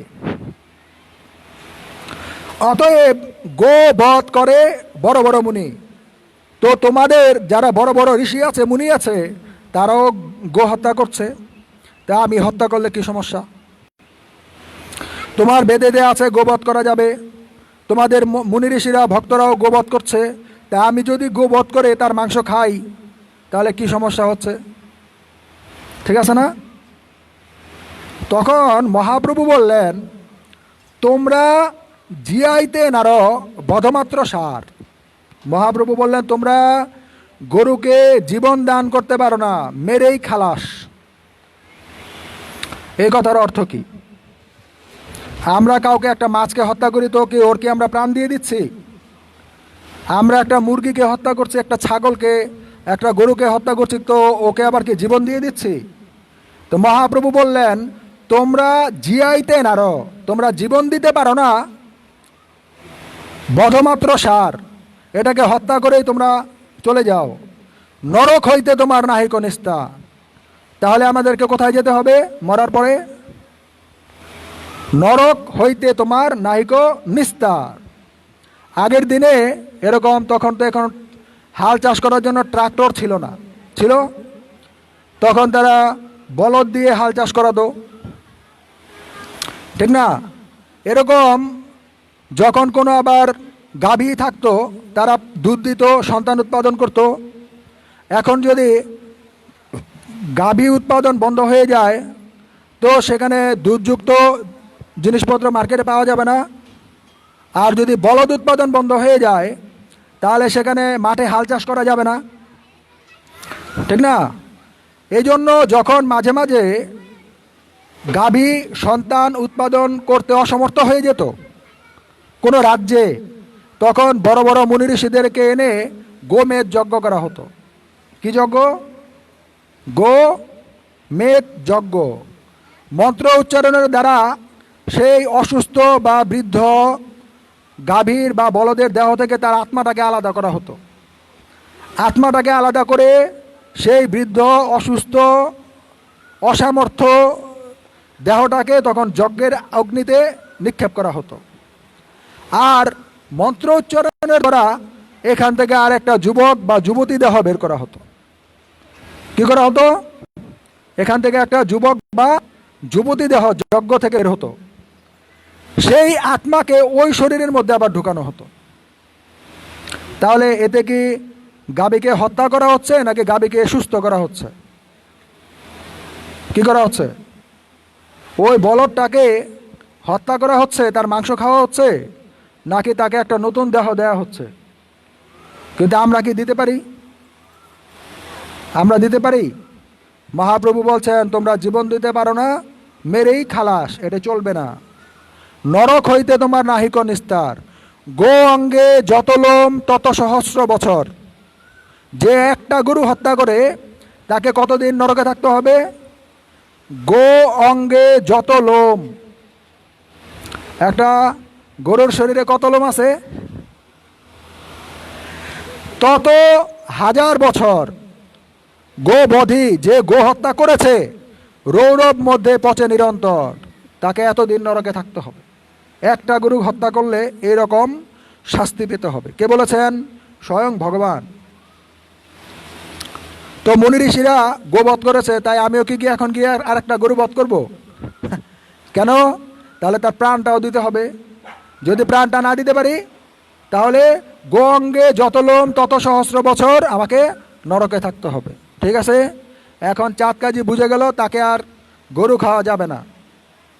তখন মহাপ্রভু চাঁদ কাজীকে জিজ্ঞেস করলেন, আচ্ছা আপনি গতকালকে সন্ধ্যায় গিয়ে মৃদঙ্গ ভাঙলেন, ভক্তদেরকে হইচই করলেন, তারা যদি হরিনাম সংকীর্তন করে তাহলে গঙ্গায় ফেলবেন নিয়ে তাদেরকে। আজকে আমি হরিনাম সংকীর্তন করতে করতে এখানে আসলাম, আমাকে আপনি ঘরের ভিতর ঢুকিয়ে আদর যত্ন করছেন কেন? আপনি গঙ্গায় নিয়ে ফেলছেন না কেন আমাকে? কি কথা কি ঠিক আছে না ভুল আছে? প্রভু বলেন, কালকেই আপনি মৃদঙ্গ ভাঙলেন, এত ভক্তকে বলে আসলেন যদি আবার মৃদঙ্গ বাজে তাহলে তার শরীরটা টুকরা টুকরা করে গঙ্গায় ফেলা হবে। তা আমরা তো মৃদঙ্গ বাজিয়েই আসলাম, হরিনামও করতে করতে আসলাম, আমাকে কেন ঘরে ঢুকিয়ে আপনি আপ্যায়ন করছেন? হ্যাঁ, গঙ্গায় ফেলছেন না কেন আমাকে? চাঁদ কাজী বলছেন, দেখো সেইটা দেখানোর জন্যই তোমাকে ঘরে ডেকে ঢুকিয়েছি আমি। তো মহাপ্রভু বললেন, ঠিক আছে তাহলে আমাকে বলুন আপনি কেন আমাকে যত্ন করছেন। তখন চাঁদ কাজী তার পাঞ্জাবিটা খুলে ফেললো। কি করলো? চাঁদ কাজী তার পাঞ্জাবিটা খুললেন, খুলে মহাপ্রভুকে দেখাচ্ছেন, দেখো এই যে আমার বুকের মধ্যে সিংহের ছাপ,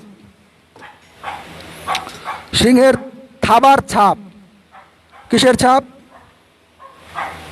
শুনতে পাচ্ছেন সবাই? চাঁদ কাজী তার পাঞ্জাবিটা খোলার পরে তার বুকের মধ্যে কিসের চিহ্ন আছে? সিংহের থাবার নখের চিহ্ন, আঁচড়ের চিহ্ন। এখন মহাপ্রভু এখানে তাকিয়ে আছেন, আপনার বুকের মধ্যে এই চিহ্ন কেন? চাঁদ কাজী বললেন, আমি কালকে মৃদঙ্গ ভেঙে ভক্তদেরকে শাসিয়ে ঘরে এসে খাওয়া দাওয়া করে ঘুমালাম। রাত্রেবেলা যখন আমি ঘুমাচ্ছি, কোত্থেকে যেন একটা সিংহ লাফ দিয়ে এসে আমার বুকের মধ্যে পড়েছে। কে পড়েছে? কোথায় পড়েছে? আমি দম নিতে পারছিলাম না, সিংহটা আমার বুকের মধ্যে লাফ দিয়ে পড়ে এমনভাবে সে তর্জন গর্জন করছে, আর তার দুইটা থাবা দিয়ে আমাকে এমনভাবে ধরেছে যেমন আমি দম ছাড়তেও পারছি না, দমটা নিতেও পারছি না। আমি অনেক কষ্ট করে কুয়াচ্ছিলাম। কি করছিলাম? অনেক কষ্ট করে আমি কুয়াচ্ছি। তাকে বলছি, ছেড়ে দাও ছেড়ে দাও, হ্যাঁ ছেড়ে দাও ছেড়ে দাও। তখন সে বলছে, তুই আমার ভক্তদের উৎপীড়ন করছিস, তুই আমার সংকীর্তন ধর্ম বন্ধ করছিস, আজকে তোর নিস্তার নাই, আজকে তুই শেষ।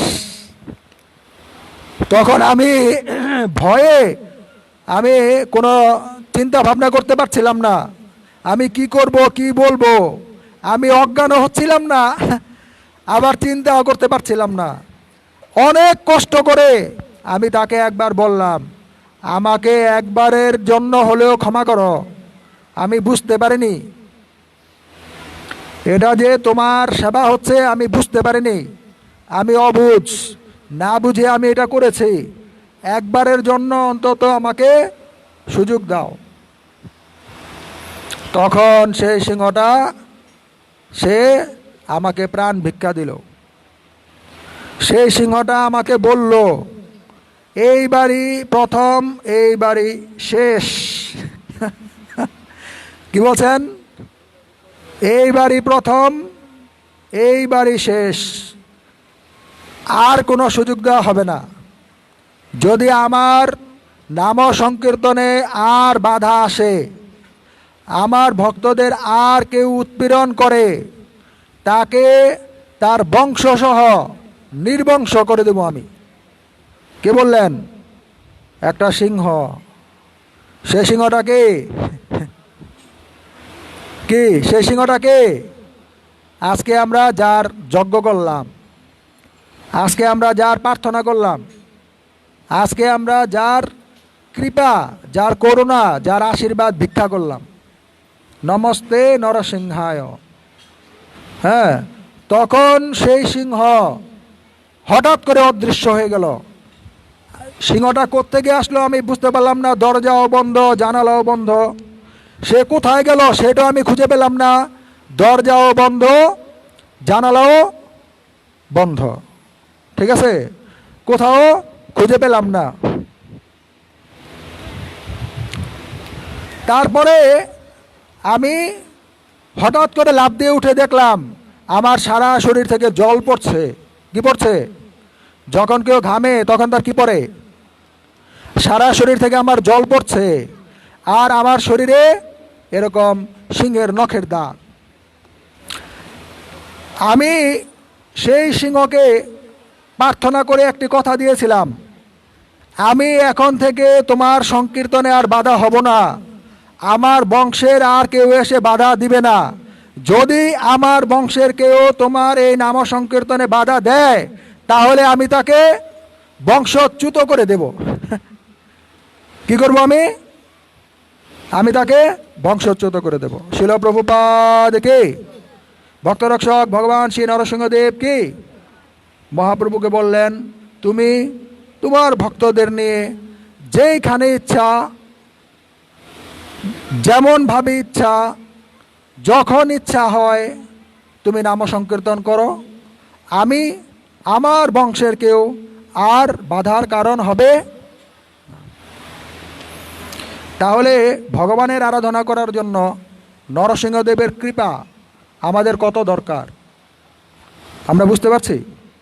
আমাদের এই সনাতন ধর্মকে টিকিয়ে রাখার জন্য, আমি একজন সনাতন ধর্ম অবলম্বী, এটা মুখ দিয়ে আরেকজনকে বলার জন্য হরিনাম সংকীর্তন করা এবং নরসিংহদেবের আশীর্বাদ লাভ করা কত জরুরি আমরা বুঝতে পারছি। আমরা দুর্গাপূজা করতে লক্ষ লক্ষ টাকা খরচ করি, এটি আমাদের একটি ব্রত। আমরা ব্রত করতে পারি কিন্তু লক্ষ লক্ষ টাকা খরচ করি, তা আমরা মহাপ্রভুর আবির্ভাব গৌর পূর্ণিমাতে 1,00,000 টাকাও খরচ করতে পারি না। কোনটা আমাদের জন্য দরকার? আমরা যার কাছে যেতে চাই, কৃষ্ণের কাছে, কৃষ্ণ জন্মাষ্টমীতে আমরা 5,000 10,000 টাকা খরচ করতে পারি না। দুর্গাপূজার সময় আমরা 50,000 1 লক্ষ 2 লক্ষ টাকা ডোনেশন দিয়ে দিই, কিন্তু কোনটা আমাদের জন্য বেশি দরকার? দুর্গাদেবী কি আমাকে বলছেন কখনো, আমি তোমাকে সমস্ত পাপ থেকে মুক্ত করব, তুমি আমার সাথে থাকো, গণেশ তোমার ভাই হবে, তুমি আর গণেশ একসাথে খেলো? কোথাও বলেছে? কিন্তু কৃষ্ণ বলছেন তুমি আমার পার্ষদ হতে পারো। কি হতে পারো? তুমি আমার পার্ষদ হতে পারো, তুমি শ্রীদাম সুদামা ওদের সাথে খেলতে পারো, তুমি ললিতা বিশাখা ওদের সাথে আমার সেবা করতে পারো। কে বলছেন? তাহলে কত জরুরি আমরা হরিনাম সংকীর্তন করা এবং কৃষ্ণ সেবায় নিযুক্ত হওয়া। জয় হরিনাম সংকীর্তন কে, শিল প্রভুপাদ কে, সমবেত গৌর ভক্তবৃন্দ কে। এখন বাজে 2:16, আমরা ঠিক 2:30 প্রসাদ পাবো। এই 14 মিনিটে আমাদের কোনো প্রশ্ন থাকলে আমরা কিছু প্রশ্ন উত্তর করতে পারি, আর একটু সংকীর্তন। হরে কৃষ্ণ। চৈতন্য মহাপ্রভুর অপ্রাকৃত লীলা শ্রবণ কীর্তনকারী গৌর ভক্তবৃন্দকে, ভগবান শ্রী নরসিংহদেবের অপ্রাকৃত লীলা কথা শ্রবণ কীর্তনকারী গৌর ভক্তবৃন্দকে, মহাপ্রভু নরসিংহদেবের অপ্রাকৃত কৃপা আশীর্বাদ প্রার্থনাকে গৌর প্রেমানন্দে। বলুন, কারো কোনো প্রশ্ন আছে?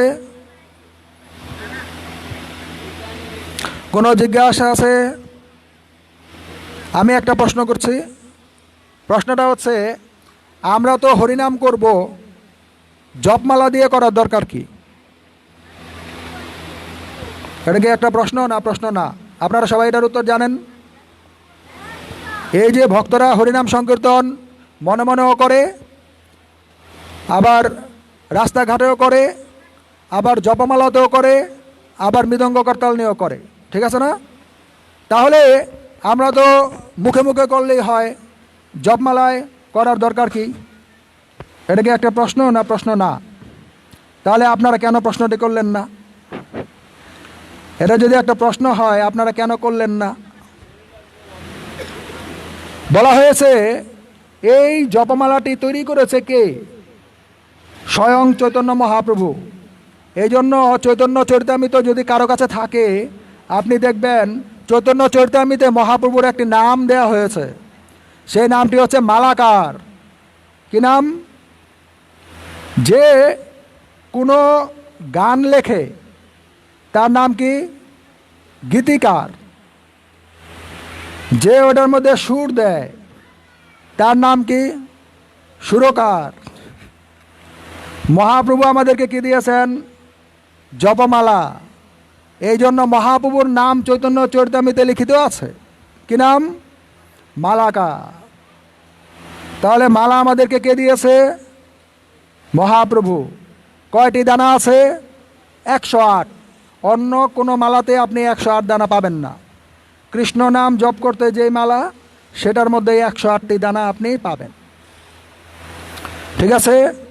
এখানে অন্যান্য মালার মতো 100টি দানা আছে, আবার অতিরিক্ত 8টি দানা আছে। কেন? ললিতা, বিশাখা, চিত্রাদেবী, চম্পকলতা, ইন্দুলেখা, তুঙ্গবিদ্যা, রঙ্গদেবী, সুদেবী। কটা হলো?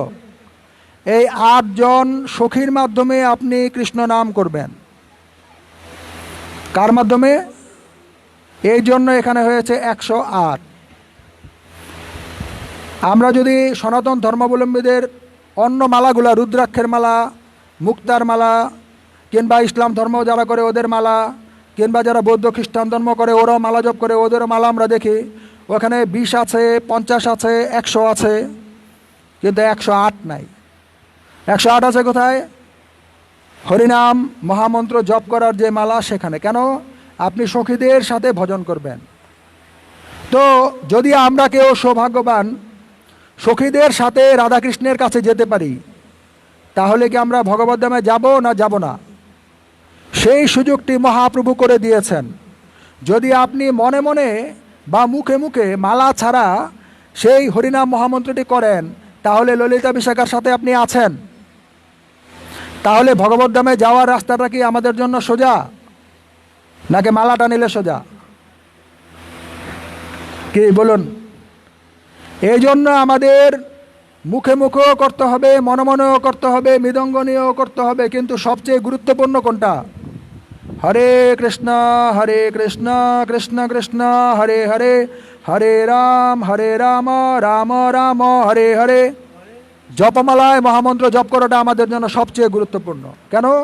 তখন আমরা সখীদের আনুগত্য ভজনা করছি। আমরা যে কোনো সময় ভগবানের কাছে চলে যেতে পারি, যে কোনো সময় কৃষ্ণ, রাধারানী, বলরাম ওনারা আমার সামনে চলে আসতে পারেন। কেন? যেখানে সখীরা থাকে সেখানে কৃষ্ণ থাকে, থাকে না? থাকে না। এই জন্য আপনাদের সকলকে জপমালায় জপ করতেই হবে, 16 মালা হরিনাম সংকীর্তন। কে? ঠিক আছে। আর কি প্রশ্ন আছে বলুন? কি আমরাই প্রশ্ন করবো, আমরাই উত্তর দেব? দেখুন, আমাদের কপালে কেন তিলক করতে হবে? আমাদের শরীরটার মধ্যে 12 জায়গায় তিলক করার বিধান দেওয়া হয়েছে। কেন? দেখুন, আমরা অনেকে অনেক ধরনের তিলক করি। কেউ আমরা একটা ফোঁটা দেই, কেউ আমরা অনেকগুলো ফোঁটা দেই, কেউ আমরা নাকের মধ্যে দেই, কিংবা কেউ আমরা কপালে দেই, কেউ আমরা নাকেও দেই, কপালেও দেই, আবার কেউ নাকে কপালে দিয়ে মাঝখানে আবার দাগ দিয়ে দিই। কত ধরনের তিলক আছে না? তাহলে এই তিলক কেন করতে হবে এবং কোন তিলক আমাদের করতে হবে যদি আমরা ভগবানের ভক্ত হতে চাই? তো আমরা যদি তিলকের সূত্র দেখি, তাহলে আমাদেরকে কৃষ্ণলীলায় প্রবেশ করতে হয়। কৃষ্ণের কত পত্নী আছে? কৃষ্ণ কয়টা বিবাহ করেছে জানেন? কেউ একজন বলুন দেখি, কৃষ্ণ কয়টা বিবাহ করেছে? কৃষ্ণ যদি আমাদের বাপ হয়, তাহলে আমাদের মা কয়টা?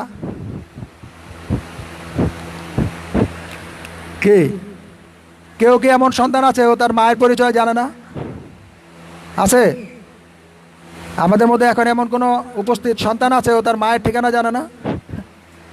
তাহলে আমরা কেন আমাদের মায়ের সংখ্যা জানি না, কয়টা মা আছে আমাদের? কৃষ্ণ যদি আমাদের বাবা হয়, তাহলে কৃষ্ণ বিয়ে করেছে 16,108টা। কয়টা বিবাহ করেছে? 16,108 বিবাহ করেছে কৃষ্ণচন্দ্র। প্রত্যেক ঘরে 10টা করে ছেলে আর 1টা করে মেয়ে। কয়টা করে ছেলে, কয়টা করে মেয়ে? কোনো পুরুষ যদি 2টা বিবাহ করে, সমান সমান ছেলে সমান সমান মেয়ে হবে? এইখানে আমরা মার খেয়ে যাচ্ছি। ভগবান 16,108টা বিবাহ করেছেন। প্রত্যেক ঘরে 10টা করে ছেলে, 1টা করে মেয়ে। একটা কমও না, একটা বেশিও না, একটা ভেজালও নাই। কোনো ঘরে বেশি মেয়ে, কোনো ঘরে কম মেয়ে ছেলে, এরকম নাই। প্রত্যেক ঘরে 10টা করে ছেলে, 1টা করে মেয়ে। তার মানে ভগবান সকলকে সমানভাবে প্রতিপালন করছেন, না কম না বেশি। তো কোনো পুরুষ যদি অধিক বিবাহ করতে চায়, তাহলে তাকে দেখতে হবে তার সামর্থ্য আছে কিনা সকলকে সমানভাবে সে সন্তুষ্ট রাখবে। যদি পারে তাহলে সে অতি বিবাহ করতে পারে, আর যদি না পারে তো কী করবে? নাকি আমরা একটাকে ধরবো একটাকে ছাড়বো? এই জন্য সনাতন ধর্মকে বলা হয় শান্তির প্রতিবিম্ব। প্রতিবিম্ব মানে আপনি আপনাকে দেখছেন। আমি আয়নাতে যেমন আমাকে দেখি, তো ধর্মটা করলে আমরা এরকম শান্তিটাকে দেখতে পাবো। কৃষ্ণচন্দ্র 16,108 বিবাহ করেছেন। যখন পরমেশ্বর ভগবান শ্রীকৃষ্ণ লীলা সমাপ্ত করে উনি ওনার ধামে চলে গিয়েছেন, তখন 16,108 পত্নী কী করবে? ওরা কি আবার বিয়ে করবে? কি এই 16,108টা পত্নী রেখে কৃষ্ণচন্দ্র ওনার ধামে চলে গিয়েছেন, ওরা কি করবে? আবার আরেকটা বিয়ে করবে?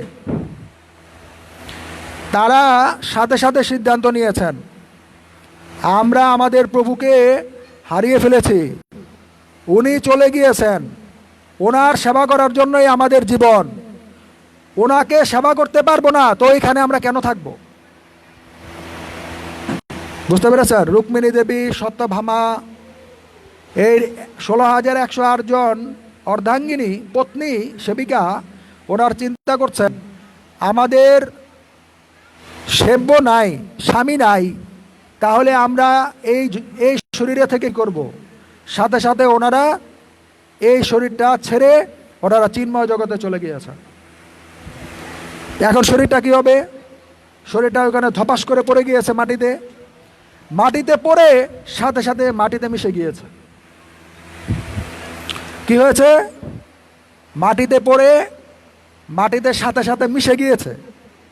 তো কোনো মেয়ে যখন অত্যন্ত সুন্দরী থাকে তখন তার গায়ের রংটা এরকম থাকে না, থাকে না?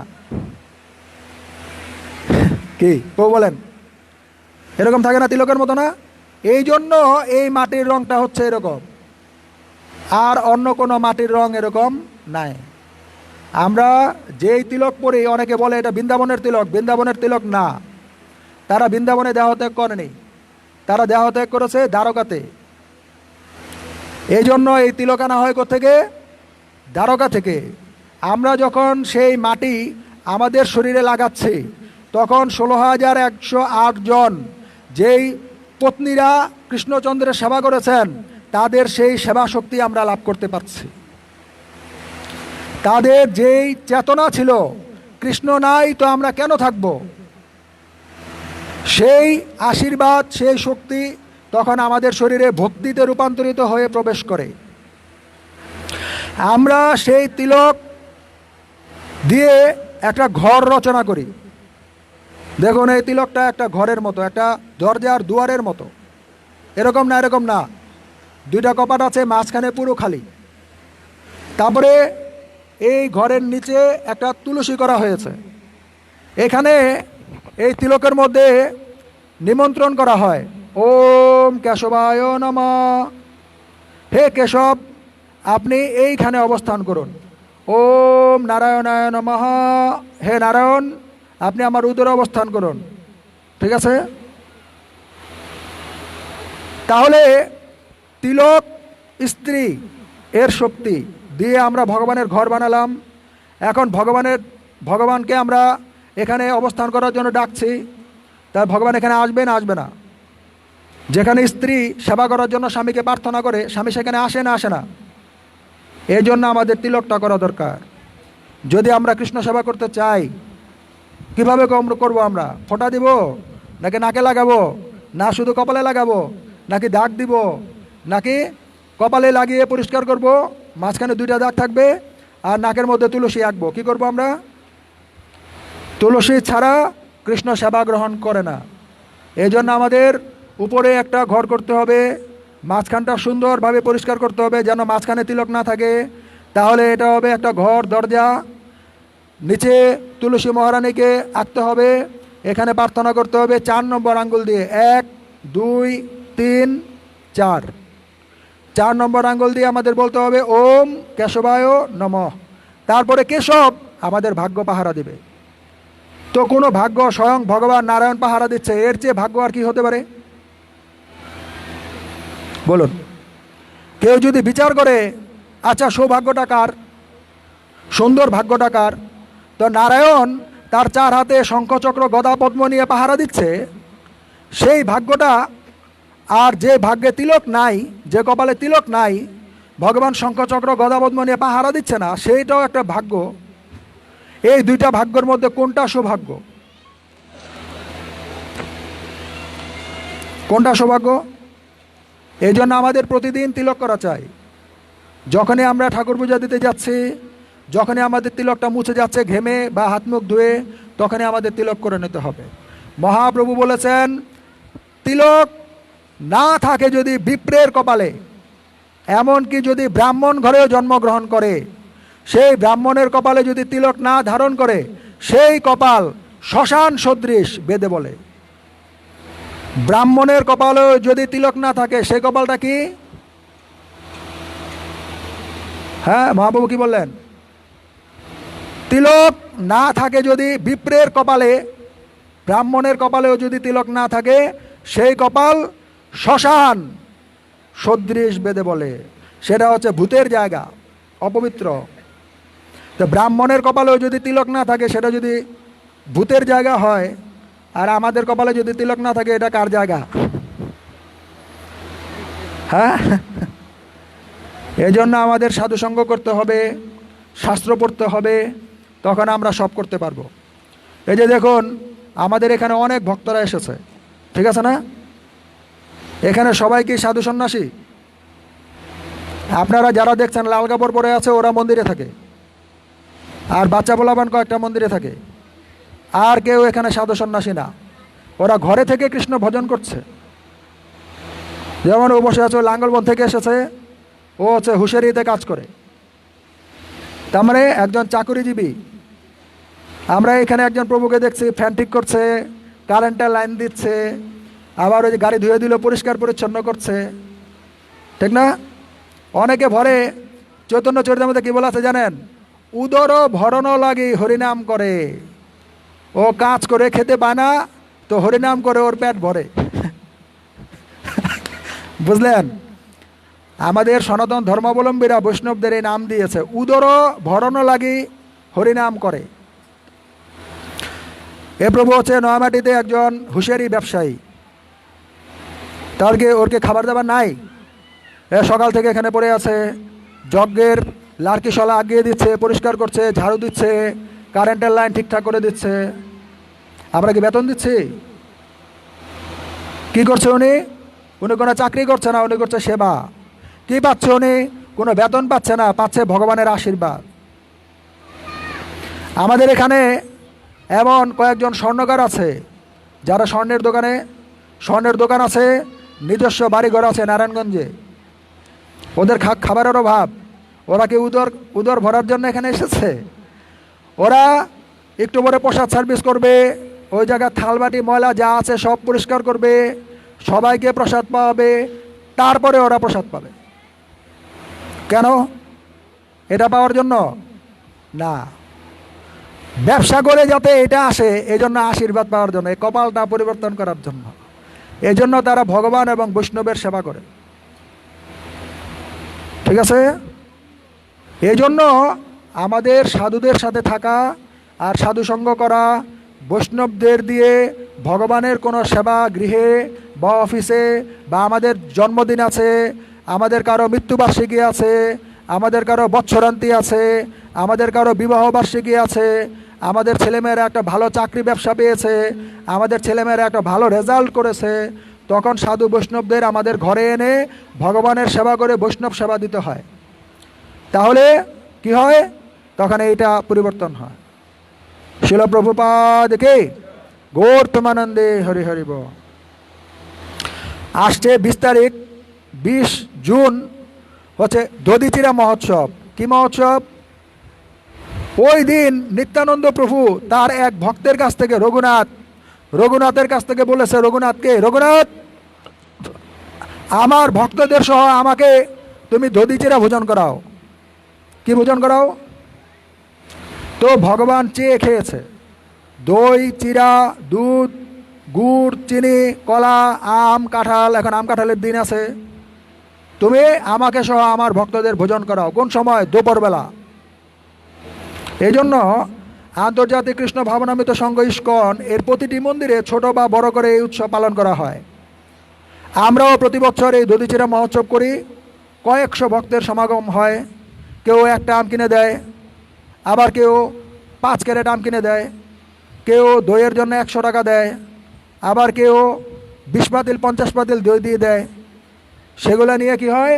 নিত্যানন্দ প্রভুর ভক্তদের সেবা হয়। কি সেবা? দধিচিড়া মহোৎসব।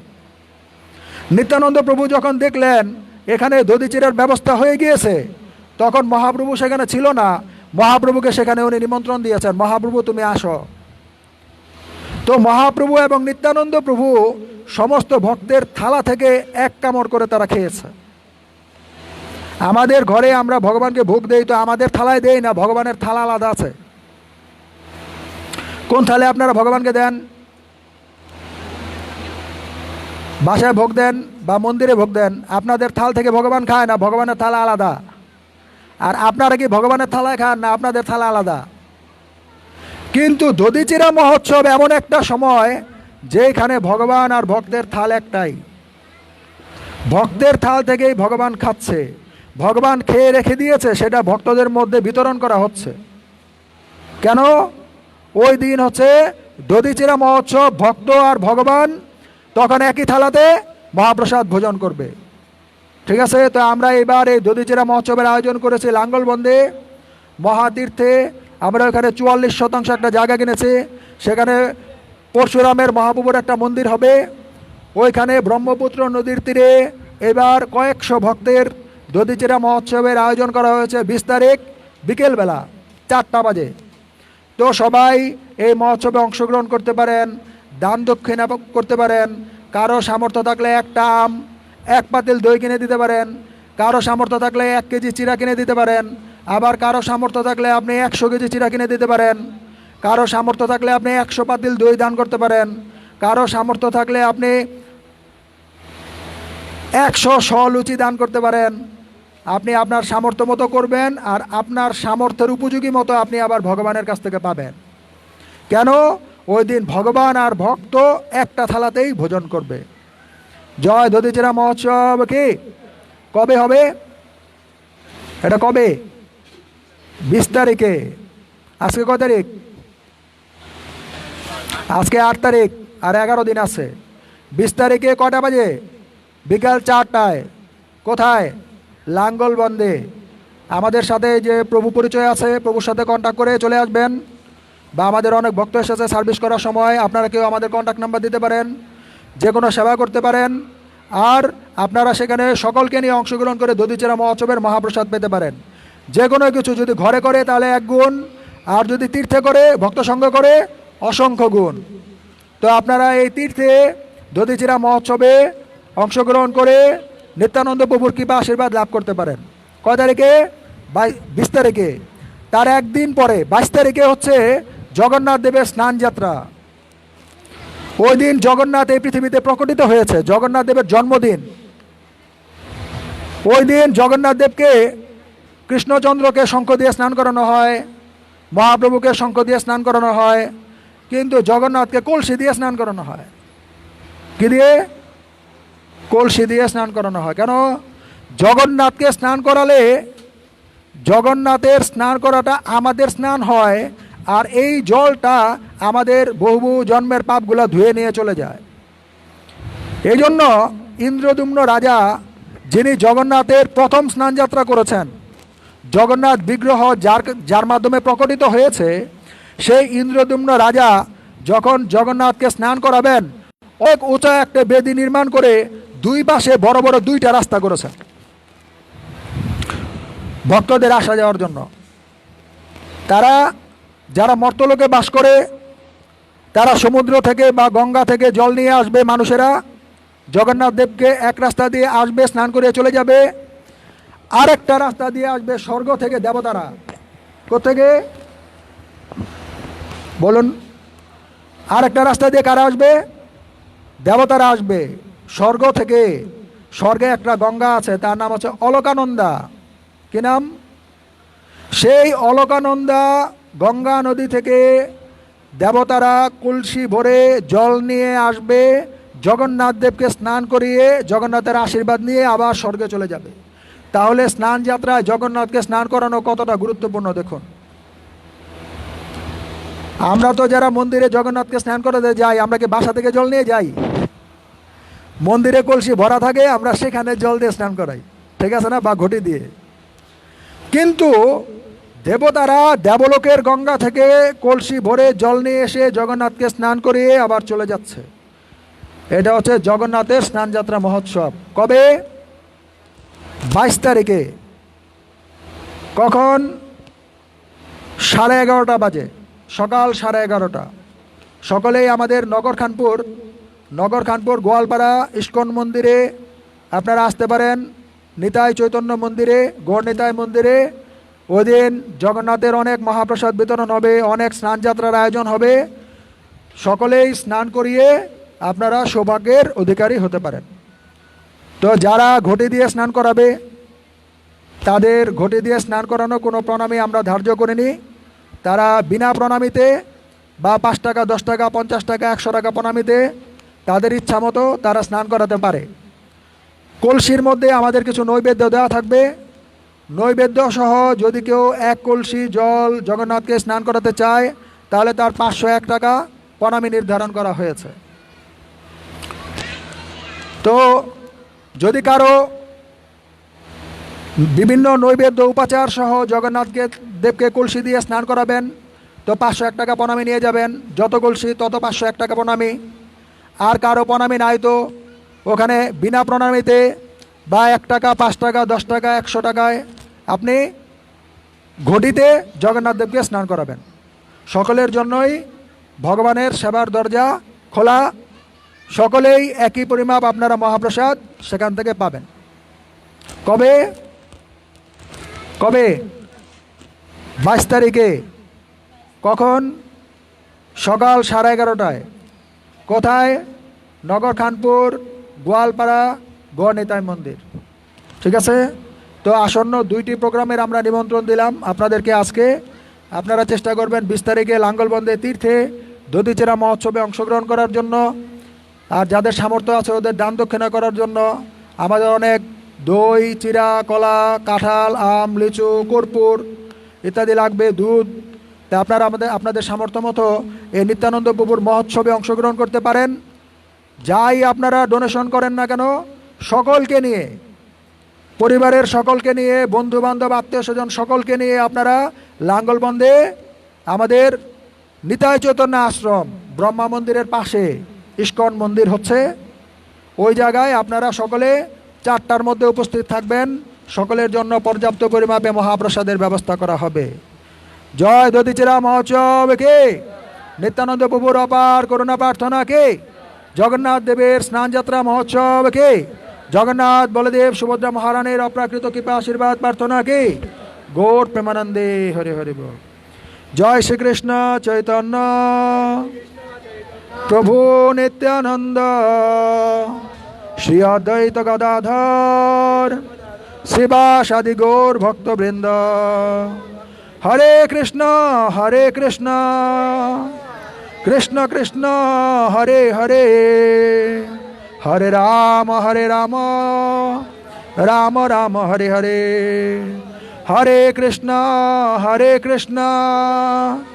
কৃষ্ণ কৃষ্ণ হরে হরে, হরে রাম রাম রাম হরে হরে, হরে কৃষ্ণ কৃষ্ণ কৃষ্ণ হরে হরে, হরে রাম রাম রাম হরে হরে। হরিনাম সংকীর্তন কে, হরিনাম সংকীর্তনকারী গৌর ভক্তবৃন্দ কে, সকলের কৃষ্ণ কৃপা, কৃষ্ণ প্রেম, ভক্তি লাভের প্রার্থনা কে, গৃহস্থের মঙ্গল কামনা কে, দধিচেরা মহোৎসব কে, নিত্যানন্দ কৃপা প্রার্থনা কে, জগন্নাথ স্নান যাত্রা মহোৎসব কে, জগন্নাথ বলদেব সুভদ্রা মহারানীর অপার করুণা প্রার্থনা কে, সমবেত গৌর ভক্তবৃন্দ কে। গৌর প্রেমানন্দে।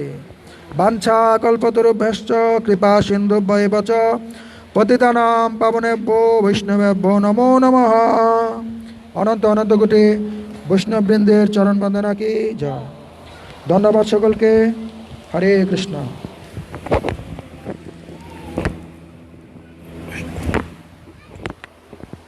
তো সকলকে আমরা আসন ছেড়ে দেওয়ার জন্য রিকোয়েস্ট করছি।